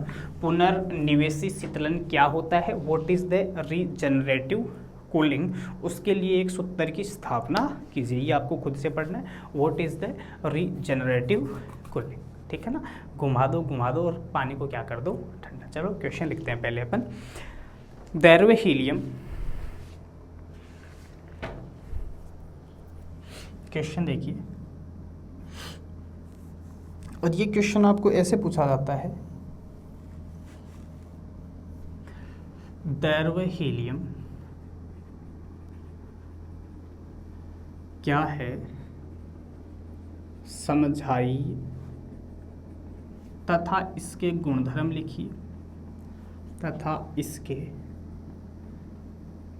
गुणधर्म लिखिए, और रोलिन फिल्म की विवेचना कीजिए। रोलिन फिल्म की विवेचना कीजिए। पूरा थ्योरेटिकल क्वेश्चन है। Discuss liquid helium and it's characteristics, define और रोलिन फिल्म। ये आपका क्वेश्चन है। तो एक फिगर की मदद से अपन पढ़ते हुए चलेंगे। पहली चीज़ तो देखिए, दैरवे हीलियम क्या होता है। दैरवे हीलियम एक विचित्र लक्षण का दैरव होता है, ठीक है ना। विचित्र लक्षण का एक पदार्थ होता है जिसके लक्षण कुछ इस प्रकार से होते हैं। कौन से होते हैं देखिएगा। ये रंगहीन होता है, ध्यान दीजिएगा, कलरलेस, ये रंगहीन होता है, कलरलेस, पारदर्शी होता है, ट्रांसपेरेंट, पारदर्शी होता है मतलब ट्रांसपेरेंट होता है। इसके साथ साथ ये सुवाष्पेय होता है, सुवाष्पेय होता है, हाईली वोलेटाइल, हाईली वोलेटाइल। ऐसा एक लिक्विड होता है जिसके बहुत से विचित्र लक्षण होते हैं। कौन से रंगहीन होता है, पारदर्शी होता है, सुवाष्पेय होता है, और इसकी खास बात क्या होती है, इसका कोई त्रिक बिंदु नहीं होता, इसका कोई त्रिक बिंदु नहीं होता। No triple point, no triple point. Triple point क्या होता है, एक ऐसा पॉइंट जिसमें किसी भी पदार्थ की सॉलिड, लिक्विड एंड गैस अवस्था आके जिस पॉइंट पे मिलती है उसको क्या कहा जाता है, ट्रिपल पॉइंट। लेकिन इसका कोई भी ट्रिपल पॉइंट नहीं होता और ना ही इसका कोई गलनांक बिंदु होता। सामान्य दाब पर इसका कोई भी गलनांक बिंदु नहीं होता। अब इसके विचित्र अवस्था आरेख देखिएगा, ध्यान दीजिएगा। अब दैरवे हीलियम पढ़ने के लिए हम एक ग्राफ का डिस्कशन करेंगे और इस ग्राफ में जो भी हम बातें बताएं उनकी मदद से आप सारा कुछ बता सकते हो। यदि प्रेशर P और टेम्परेचर T के बीच में ग्राफ बनाया जाए तो एक तो आपको यहाँ टेम्परेचर ध्यान में रखना है। पहले हम बना देते हैं, रुकिए।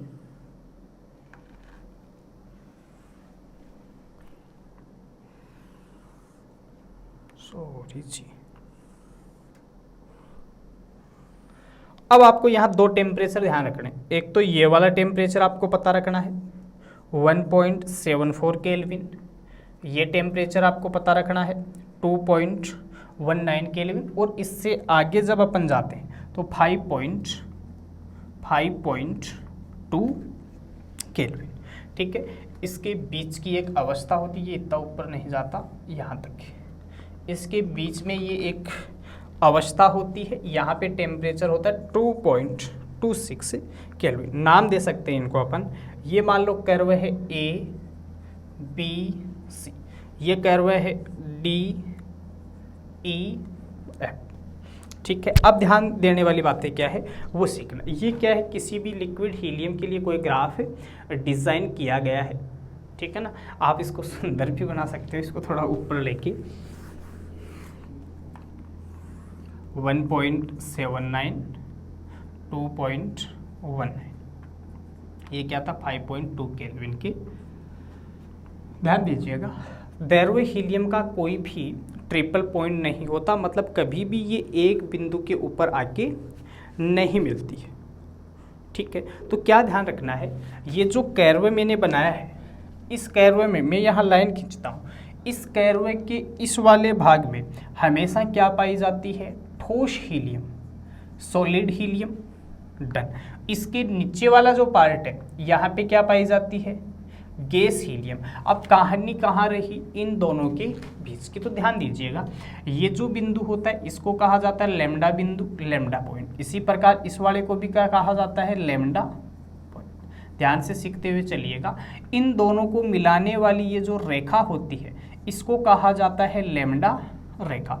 इस लैम्डा रेखा के लेफ्ट साइड में हमेशा लिक्विड, मतलब बीच में क्या होगा, लिक्विड ही होगा, यहाँ पे भी क्या होगा, लिक्विड ही होगा, लेकिन इस तरफ लिक्विड हीलियम सेकंड होगा और इस तरफ लिक्विड हीलियम क्या होगा, फर्स्ट। तो लिक्विड हीलियम क्या है, एक प्रावस्था आरेख के द्वारा अपन ने पता लगाया कहाँ ठोस होगी, कहाँ द्रव्य होगी और कहाँ क्या होगी, गैस होगी। ठीक है, इस वक्र को कहा जाता है मेल्टिंग, मतलब हिमांक वक्र। क्या कहा जाएगा, मेल्टिंग कर्व, मेल्टिंग कर्व। ठीक है, ऐसे ही इसको कहा जाता है संतृप्त दाब कर्व, संतृप्त दाब वक्र, मतलब सैचुरेशन प्रेशर कर्व। तो ये एक छोटा सा ग्राफ था जिसके द्वारा हमने वो सारी बातें बताई जो कि अक्सर आपको लिखी हुई मिलती है। अब बात ये है, जैसे हीलियम है, इसके ये विचित्र लक्षण है, इनके अलावा भी इस हीलियम के अलग अलग विचित्र लक्षण होते हैं। वो कौन से होते हैं, ओनली फॉर मैं ग्राफ की मदद से आपको बताता हूँ। थ्योरी आपको जो मैं ग्राफ बनाता बताऊँ वही थ्योरी आप काम में ले सकते हो। देखिए, इसके विचित्र लक्षण कौन से होते हैं। पहला इसका लक्षण होता है उष्मा चालकता। ध्यान दीजिएगा, पहला इसका विचित्र लक्षण और होता है उष्मा चालकता, मतलब थर्मल कंडक्टिविटी, जिसको अपन पूरा पढ़ने वाले हैं। ये थर्मल कंडक्टिविटी हम पूरा पढ़ेंगे, आपको एग्जाम में मिलेगा। ये होता है ट्रांसपोर्ट फिनोमिना, थर्मल कंडक्टिविटी। इसमें देखिए क्या पढ़ा जाता है, यदि हम इस प्रकार से एक ग्राफ बनाएं जिसके एक तरफ अपन टेम्परेचर ले, एक तरफ हम घनत्व ले, तो 2.19 टेम्परेचर के ऊपर इधर से ये ग्राफ धीरे धीरे बढ़ता है। जैसे ही 2.9 आता है ये वापस से गिरने लगता है। ये द्रव्य हीलियम फर्स्ट होता है इस तरफ क्या होता है, द्रव्य हीलियम, मतलब पहले धीरे धीरे बढ़ता है। ध्यान दीजिएगा, इनिशियल में धीरे धीरे ये ऊपर बढ़ेगा और जैसे बढ़ा है इतना कर्व नहीं आता, धीरे धीरे बढ़ेगा और फिर क्या होगा, धीरे धीरे वापस ये घटेगा। किसके लिए है, उष्मा चालकता के लिए। नेक्स्ट इसका जो कॉन्सेप्ट आता है वो अपन पढ़ते हैं विशिष्ट उष्मा के लिए। ध्यान दीजिएगा, सिर्फ ग्राफ है, विशिष्ट उष्मा, स्पेसिफिक हीट। इसमें भी वही कहानी है, एक तरफ आपको टेम्परेचर लेना है, दूसरी तरफ आपको स्पेसिफिक हीट लेनी है। सीधी यहाँ कंडक्टिविटी अपन ने किससे शो की थी, सिग्मा से करनी चाहिए, रो नहीं होती, क्या होती है, सिग्मा। यही आपको पता रखना है 2.19 केल्विन टेम्परेचर, क्योंकि इसी के इर्द गिर्द फर्स्ट और सेकंड होता है। पहले ये इनिशियल में यूँ घटती है, अचानक से एक पॉइंट तक जब आता है तो इधर से ये धीरे धीरे से बढ़ती हुई चलती है। इस तरफ है द्रव्य हीलियम सेकंड, इस तरफ है द्रव्य हीलियम फेस्ट। ऐसे ही थर्ड जो कर्व बनता है वो इसकी विस्कोसिटी का बनता है। थर्ड क्या बनता है? विस्कोसिटी। विस्कोसिटी मतलब श्यानता भाई, श्यानता। ठीक है, ग्राफ बनाओ। ऐसे ऐसे करना है, एक तरफ आपको टेम्परेचर लेना है, दूसरी तरफ नीटा लेना है, बीच में आपको पता है 2.1 है, तो यहाँ से यूँ बढ़ेगा, अचानक से इस प्रकार से ये कर्व चला जाएगा। तो ये क्या है? इसके विचित्र लक्षण होते हैं। इनके अलावा भी जैसे कि अति तरलता, अति तरलता भी इसका एक विशिष्ट लक्षण होता है। 2 विशिष्ट लक्षण और होते हैं इसके, 3 हो गए 4। नेक्स्ट होता है इसका फंवारा प्रभाव। फंवारा प्रभाव, फाउंटेन इफेक्ट। मेरे को CQI में अभी बताता हूँ। फाउंटेन इफेक्ट, ज्ञानवापी में सर्वे चल रहा था और वहाँ कई लोग कहते हैं कि यहाँ पे शिवलिंग मिला है, कई लोग कहते हैं वहाँ पे शिवलिंग नहीं, फंवारा मिला है। तो यहाँ पे जो दैर्घ्य हीलियम है ये भी क्या मिलता है? फंवारा प्रभाव ही। तो लेकिन सत्यता सब जानते हैं, जो विरोध करते हैं वो भी सत्यता जानते हैं। देखो क्या होता है, कमेंट जरूर करिएगा जब हम जीतेंगे, हम हिंदुस्तानी। नेक्स्ट, फंवारा प्रभाव के बाद में एक अच्छा आता है रोलिंग फिल्म का निर्माण। अब देखिए ये रोलिंग फिल्म क्या होती है, इसके बारे में मैं अभी 2-3 डायग्राम से स्पष्ट करवा दूंगा कि रोलिंग फिल्म का आखिर ये निर्माण होता है तो कैसे रोलिंग फिल्म का निर्माण होता है। फंवारा प्रभाव एक ऐसा प्रभाव होता है जिसमें एमरी पाउडर काम में लिया जाता है। जिसमें क्या काम में लिया जाता है? एमरी पाउडर, जो कि हम डिस्कस नहीं करेंगे, आप पढ़ लेना क्या है। रोलिन फिल्म क्या करना आपको? 3 बिक्कर, देखो मैं लेता हूँ, 3 बिक्कर लिए मैंने और इसमें 3 नली डाली। 1, 3 बिक्कर लिए, 2, 1 बिक्कर और लिया नली। अब मैं पहले में क्या करता हूँ, यहाँ पे ध्यान दीजिएगा, हीलियम का लेवल बिक्कर में तो मैं ज़्यादा कर देता हूँ, है ना, और ये जो नली है इसमें क्या कर देता हूँ? कम कर। तो यहाँ क्या होगा, इस नली के सहारे सहारे ये जो लिक्विड हीलियम है वो उठ के इस नली में गिरेगी। पहला। दूसरा क्या करना है देखिएगा, इसका तल थोड़ा मैं नीचे कर देता हूँ, कर दो, और ये जो नली मेरे पास है इसका तल थोड़ा सा मैं ऊपर। तो पहले तो इधर से ऊपर आ रही थी, इस बार क्या है, इधर से धीरे धीरे चलती हुई ये कहाँ गिरेगी? बाहर। सेकंड समझ आ गया। नेक्स्ट क्या करना है, इस नली को इसके अंदर नहीं, उठा के बाहर ले लो। जब नली को उठा के बाहर लिया तो भी नली में से लिक्विड हीलियम बाहर। तो देखिएगा, लिक्विड हीलियम का अपने हाई लेवल से लो लेवल की तरफ जब जाती है तो इस नली के सहारे सहारे जो परत बनाती है उस परत का नाम ही क्या होता है? रोलिन फिल्म होता है। ये आपका एक थ्योरेटिकली क्वेश्चन था जिसके बारे में हमने डिस्कस किया। और इसमें देखिए एक चीज़ आप जरूर ध्यान रखिएगा, जैसे हमने ये रोलिंग फिल्म बताया, आपको फंवारा प्रभाव वगैरह बताया, यहाँ एक कॉन्सेप्ट और आता है, अति तरलता, सुपर फ्लूइडिटी। सुपर फ्लूइडिटी, इसके बारे में भी थोड़ा आप जरूर देख के चाहिए। आपसे छोटा सा क्वेश्चन ही पूछ सकता है कि अति तरलता आखिर क्या होती है। यहाँ तक समझ पाए। अब 2 क्वेश्चन मैं आपको और करवाने वाला हूँ, और ये जो दोनों क्वेश्चन है वो एक दूसरे के रिलेटेड है। एक को ढंग से समझिए, दूसरा इजीली हो जाएगा। दोनों में से एक श्योर मिलेगा आपको। अभिगमन की घटनाएं अपन पढ़ेंगे, ट्रांसपोर्ट फिनोमिना हम पढ़ेंगे, जो कि 3 होते हैं। कौन सी? श्यानता, चालकता और विसरण। और कोशिश करिए कि आप विसरण को थोड़ा ढंग से पढ़ें, क्योंकि इस बार विसरण आ सकता है। और देखिए हमने कहा 2 में करवाने वाला हूँ, 2 नहीं, मैं 1 ही करवाऊंगा। मैं पहले ट्रांसपोर्ट फिनोमिना क्या होता है मतलब क्वेश्चन दूंगा, उसमें से सिर्फ मैं 1 आपको करवाऊंगा। 1 विसरण आपको खुद से पढ़ना, मतलब श्यानता होता है, उष्मा चालकता होता है, उसके साथ साथ क्या होता है? विसरण होता है। 3 ये क्या होते हैं? Transport phenomena. तीनों में से 1 हर बार एग्जाम में आता रहता है, और इस बार पूरे चांस है कि आपको विसरण पूछा जाए।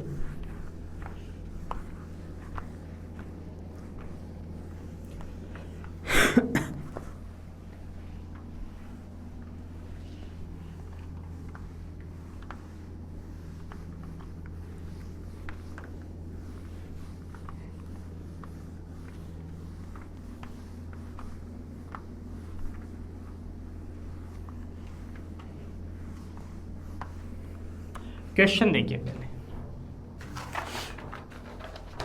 लिख के लाया हूँ, ऐसे क्या ही पता चले कि कहाँ क्या होगा।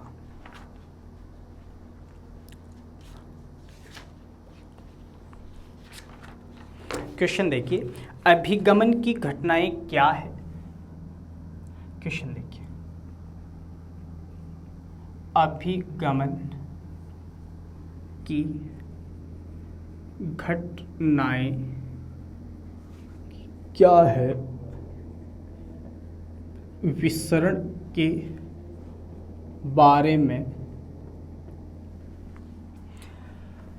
विवेचना करके सूत्र स्थापित कीजिए। सूत्र स्थापित कीजिए। ध्यान दो, डिस्कस ट्रांसपोर्ट फिनोमिना। ठीक है, फाइंड द फॉर्मूला ऑफ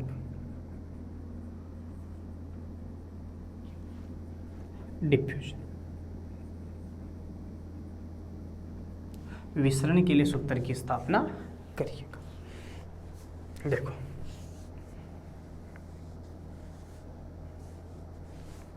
आपने एक नाम तो सुना ही होगा, सॉल्यूशन देखिएगा, साम्यावस्था, इक्विलिब्रियम।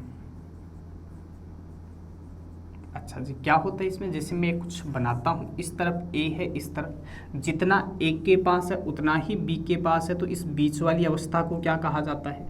इक्विलिब्रियम। मतलब कोई भी ऑब्जेक्ट है वो इक्विलिब्रियम में अगर पड़ा है, तो यदि किसी भी क्वांटा का किसी एक तरफ से दूसरी तरफ की ओर अभिगमन होता है तो इसी घटना को क्या कहा जाता है? अभिगमन की घटना कहा जाता है। मतलब साम्यावस्था जैसे ही हटी, दुर्घटना घटी। साम्यावस्था हटते ही मैक्सिमम से मिनिमम की ओर जाने का जो प्रोसेस होता है उसी को ही क्या बोलते हैं? ट्रांसपोर्ट फिनोमिना बोलते हैं। और ये जो ट्रांसपोर्ट फिनोमिना होते हैं वो तीन प्रकार से पढ़ा जाता है। पहला होता है श्यानता, विस्कोसिटी। दूसरा होता है उष्मा चालकता, थर्मल कंडक्टिविटी।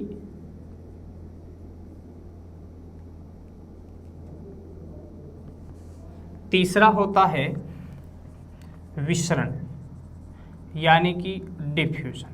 तीनों में ही एक ही तरीका होता है, तीनों में एक ही तरीका होता है, लेकिन दो चार बातें हम बता देते हैं। सबसे पहले अगर हम बात करें कि जो श्यानता होती है उसमें किसका अभिगमन होता है?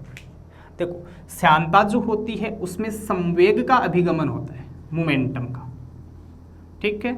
उष्मा चालकता में ऊर्जा का अभिगमन होता है, मतलब एनर्जी का अभिगमन होता है। एनर्जी एक जगह से दूसरी जगह जाती है। और थर्ड आपके पास विसरण है, और विसरण में क्या होता है? सांद्रता का अभिगमन होता है।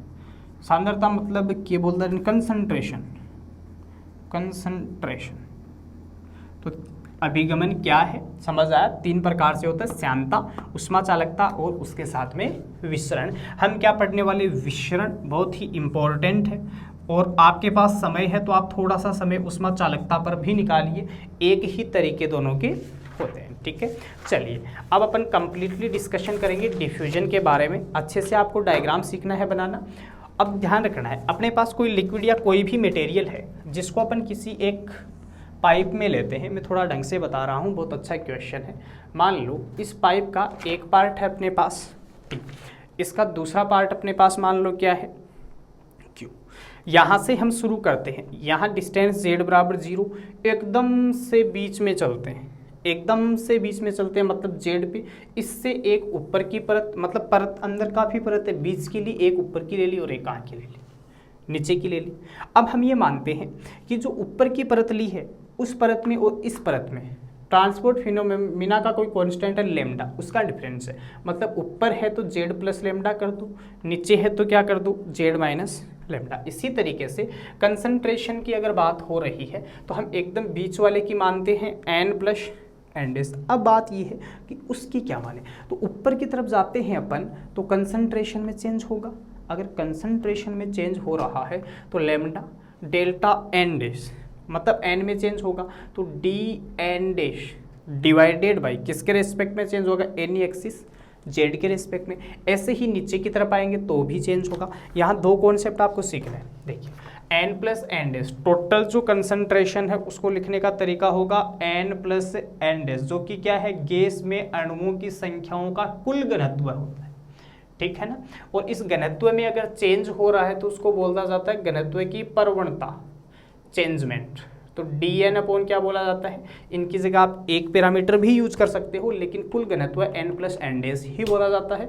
ऊपर की तरफ जाते हैं तो कुछ चेंज होता है, तो n प्लस एन डेज क्या चेंज होगा, lambda delta n dash upon delta t, lambda d n dash upon, नीचे की तरफ आते हैं तो क्या चेंज होगा, n plus n dash minus lambda d n dash divided by क्या होगा। ये तो आपको क्या मानना है कि एक पाइप लिया, उसमें से कोई लिक्विड जा रहा है, बीच की एक्सिस z है, z बराबर 0 है, ऊपर की तरफ कुछ जोड़ देंगे, वेक्टर लेमडा ले लिया, नीचे की तरफ कुछ घटा देंगे, यहाँ प्रवणता होगी, क्योंकि जैसे जैसे चलेंगे चेंजमेंट आएगा, प्रवणता है तो lambda delta n upon delta z ऊपर की तरफ पॉजिटिव होगी और नीचे की तरफ क्या लेके चलेंगे, निगेटिव लेके चलेंगे।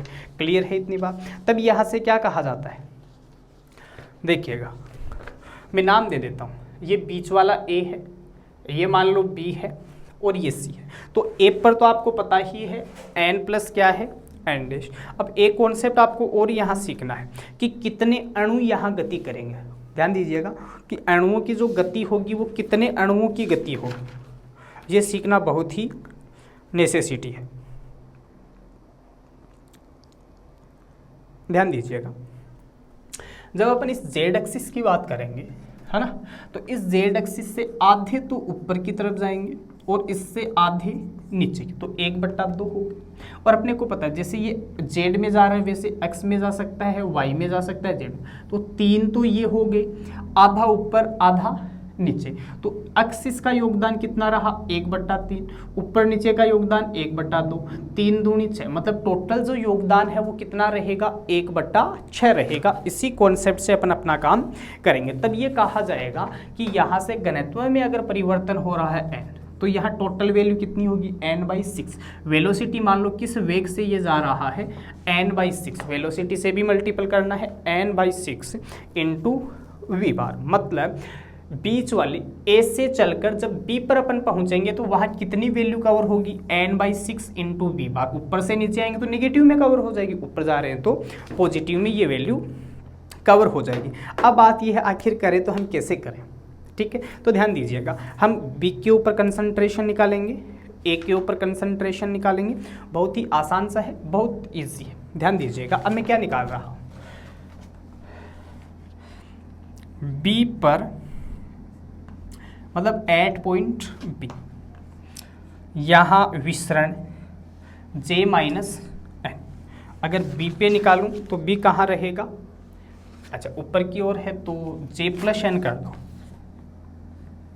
उल्टा लिखा जाता है। देखिए ऊपर अपने को प्लस दिखाई दे रहा है, प्लस दिखाई दे रहा मतलब यहाँ से यहाँ जा रहे हैं, वैल्यू नेगेटिव, और नीचे आएंगे तो वैल्यू पॉजिटिव। सिग्निफिकेंस का तरीका है, पॉइंट बी के ऊपर अगर हम जे की वैल्यू कैलकुलेट करें, और जे यहाँ पे होगा क्या, अणुओं की कुल संख्या, प्रति सेकंड अणु कितने जा रहे हैं, तो जे माइनस एन कितने जाएंगे, वहाँ वैल्यू कितनी है, n plus n dash lambda d n dash upon d. मतलब आप ऐसे कह सकते हो कितने अणु जा रहे हैं, तो एन वी बार बाई 6 ही ऊपर जा रहे हैं, इतने ही कहाँ जाएंगे, नीचे। लेकिन बी पॉइंट पे इस एन की वैल्यू देखिएगा, ये लिखी एन क्या है, वहाँ लिखी हुई है n plus n dash lambda d n dash upon d lambda. तो यहाँ रखो, that means j minus n plus n dash plus lambda d n dash upon d lambda into v bar divided by 6, question number 1। ऐसे ही अगर point सी की अपन बात करें, सीधा लिख दूं, यहाँ प्लस एन होगा, वैसा सीधा लिखो तो n plus n dash minus lambda d n dash divided by d z v bar by 6, equation number. तो यहाँ से क्या कहा जाता है, so that total transport, so that total transport, मान लो टोटल ट्रांसपोर्ट क्या है, जैसे एक ऊपर जा रहा है, दूसरा कहाँ आ रहा है, नीचे, तो ऊपर वाला माइनस क्या कर दो, नीचे वाला। और टोटल ट्रांसपोर्ट को आपकी बुक में एम से डिनोट करता है, तो ऊपर वाला माइनस क्या हो गया, नीचे वाला। इक्वेशन 3 डेरिवेशन शुरू हो चुका है, बहुत आसान सा है, इजीली हम कर देंगे। ध्यान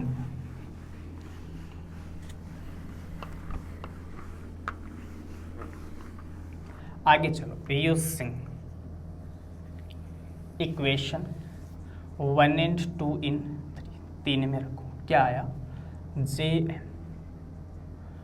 N plus n dash plus lambda d n dash upon d lambda into v bar by minus n plus n dash minus lambda d n dash upon d lambda v bar by 6। पूरे का multiplication वगैरह वगैरह कर दो, क्या result आता है हम देखते हैं।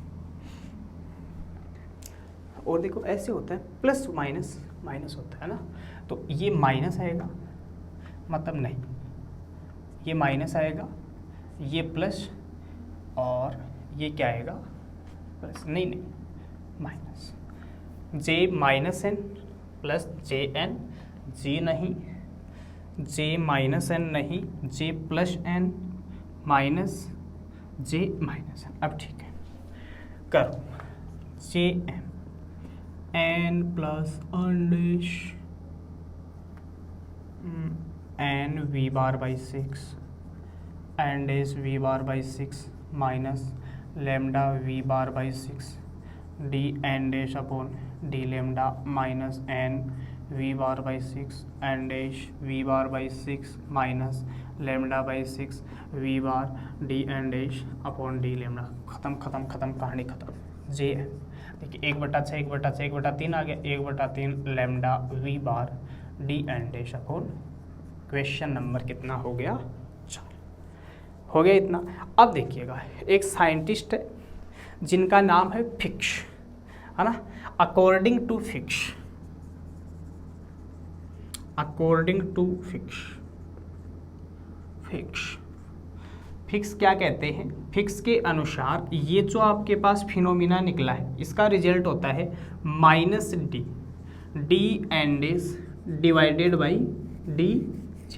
और जैसे अपन ये जगह जगह लेमडा लेमडा कर रहे हैं ना, तो लेमडा तो कोफिशिएंट होता है, लेकिन डिफरेंशिएशन किसके रेस्पेक्ट में होता है, हमेशा जेड के ही रेस्पेक्ट में होता है। तो ध्यान दीजिएगा, differentiation with respect to z, वहाँ जेड ही था, और यहाँ हम जल्दबाजी में लेमडा करते चल रहे हैं, हर जगह जेड रहेगा, हर जगह जेड रहेगा। इक्वेशन नंबर, इन इक्वेशन से कंपेयर करो, कंपेयरिंग बोथ इक्वेशन, कंपेयर करोगे तो देखिए डी की वैल्यू क्या आ जाएगी आपके सामने, 1/3 वी बार इंटू इक्वेशन 6 क्या है, diffusion constant, which is the diffusion constant, diffusion constant. तो आपको सिर्फ इतना ही सीखना था, एकदम 20 जा रहा है, ऊपर पॉजिटिव कर दो, नीचे नेगेटिव कर दो, टोटल घनत्व n प्लस यहाँ क्या होता है, एन डैश होता है, फिर एन डैश के अंदर चेंजमेंट जेड के रेस्पेक्ट में, ऊपर पॉजिटिव नीचे नेगेटिव, प्लस माइनस घटा दो, सॉल्यूशन कर दो, फिर फिक्स का यहाँ पे फॉर्मूला आप लगा दीजिएगा, आपको रिजल्ट मिल जाएगा। डन। अब देखो, मैं आपको एक छोटी सी थिंग बता दूं, आपको कई बार रिलेशन पूछा जाता है, ये जो पैरामीटर्स होते हैं ना, मतलब जैसे ट्रांसपोर्ट फिनोमिना के जो रिलेशंस है, जितने भी रिलेशंस हम देख रहे हैं, इनके बीच में रिलेशन होता है। तो एक रिलेशन में यही आपको निकाल के बता देता हूँ, ध्यान दीजिएगा, और वो रिलेशन कौन सा है वो देखिएगा। जब आप श्यानता पढ़ोगे तो निट्टा का फॉर्मूला निकलेगा 1/3 रो वी बार इंटू लेमडा, ठीक। तो यहाँ से वी बार लेमडा क्या आएगा, 3 निट्टा upon rho v bar lambda, 3 निट्टा अपॉन रो। इक्वेशन नंबर 7, इसको 6 में पुट करो, पुट इन 6, 6 में अगर पुट अप करेंगे तो d बराबर 1/3 3 निट्टा अपॉन रो, 3 से 3 खत्म, d बराबर क्या आ गया, मतलब ये क्या है, निट्टा और d के बीच का रिलेशन। समझ पा रहे हो इतना, मतलब आपसे कई बार पूछा जाता है कि डिफ्यूजन कांस्टेंट एंड जो विस्कोसिटी कांस्टेंट है उनके बीच में क्या रिलेशन है, तो d किसके इक्वल है, निट्टा अपॉन रो। अब यहाँ से एक चीज़ और पूछी जाती है, इक्वेशन 6 का थोड़ा सा और मेजरमेंट अपन करते हैं कि हमें क्या मिलता है, ध्यान दीजिएगा।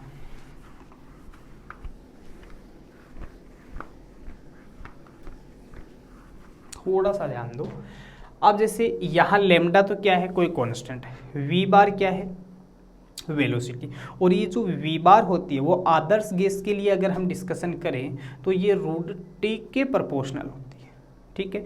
ऐसे ही लेमडा की बात करें तो लेमडा टी के, लेमडा माध्य मुक्त पथ बोल सकते हैं अपन, इसी में आता है मीन फ्री पाथ। तो इन दोनों को यहाँ रखो 6 में, तो डी क्या आया 1/3 रूट टी इंटू क्या आया t, that means d equal to 1/3 t की power means diffusion constant is the proportional to t की पावर 3/2। और इस इक्वेशन से क्या लिख सकते हैं कि diffusion constant is inversely proportional to the root. समझ पा रहे हो सारी कहानियाँ कि डिफ्यूजन कांस्टेंट जो आपके पास है उसके 2-3 तरीके हो सकते हैं, उनको सीखने का अपन ने प्रयास किया है।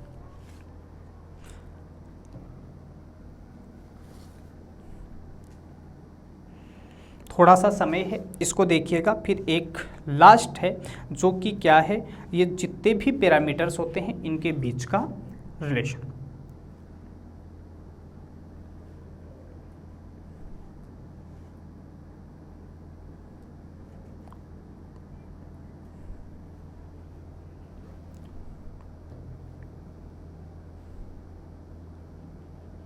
और उसके लिए देखिए भैया, श्यानता वाला फॉर्मूला तो चलो खैर हमने बता ही दिया, विसरण वाला हमने बता ही दिया, एक जो चालकता वाला फॉर्मूला है वो आपको तैयार रखना पड़ेगा। हम संबंध बताते हैं, देखिए इसी क्वेश्चन में अगर ऐसा क्वेश्चन होता है कि इन सब में क्या संबंध है, देखिए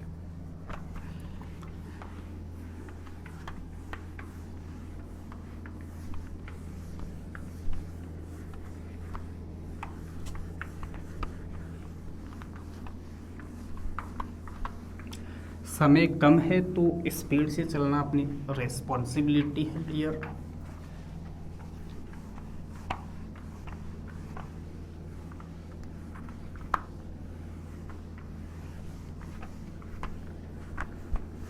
चलो इस प्रकार से हेडिंग आपको मिलती है, या पूछ सकता है अभिगमन गुणांकों में संबंध। अभिगमन गुणांकों में संबंध, रिलेशन बिटवीन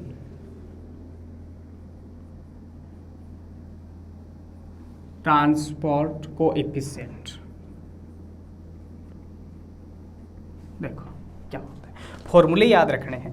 नीटा का फॉर्मूला जैसा कि अभी बताया 1/3 रो सी बार, रो जो होता है वो होता है m इंटू, ऐसे भी लिख सकते हो नीटा इक्वल क्या है, घर में जब भी कोई अच्छा काम होता है तो कोई कोई डोकरा सलटता है, वही काम है। जब भी क्लास पूरी होती है तो पता नहीं है कहाँ से आता है, कोई जगह ही नहीं है तो छोटा मोटा जानवर आ ही जाता है। चलो आगे, 1/3 mn सी बार इंटू क्या हो गया, क्लियर।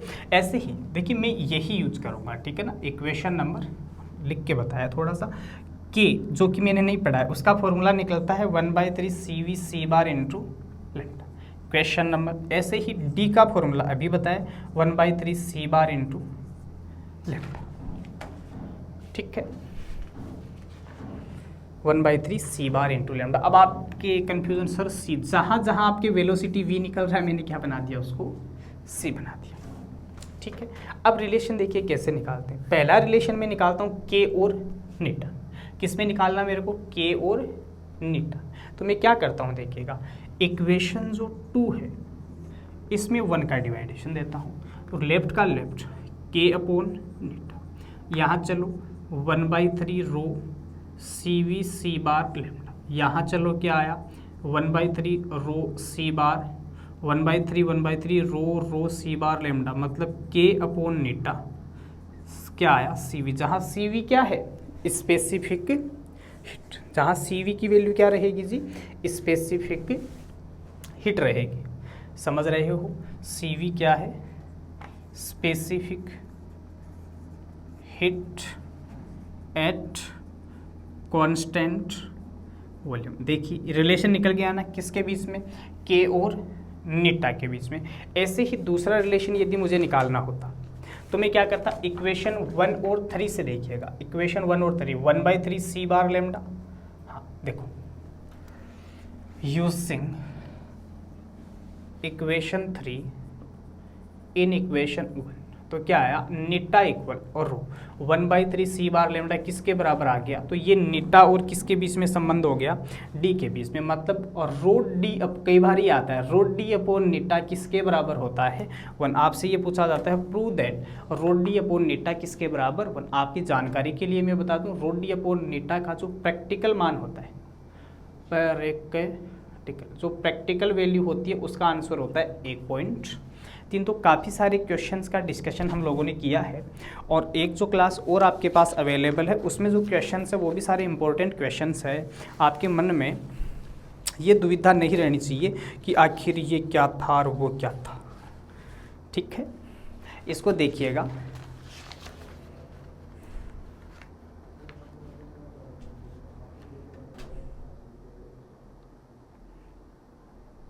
अच्छा जी,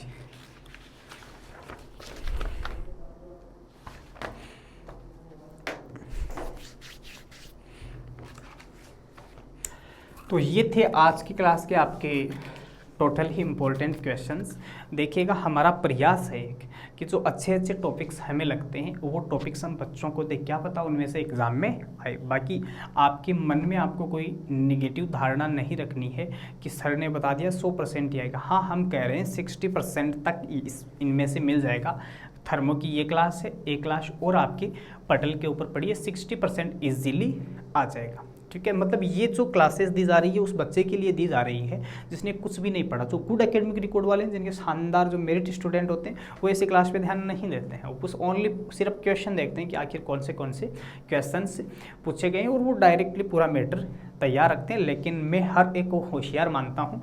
ये क्लास देखने के बाद आप होशियार बन जाइए और अच्छे से अच्छा नंबर आप जरूर लाइएगा। आशा करता हूँ कि हर बच्चा पल पल मेरे साथ जुड़ा हुआ था, पूरी क्लास को अच्छे से अटेंड कर रहा था। मिलते हैं एक नई क्लास के साथ, तब तक के लिए खुश रहिए। Thank you.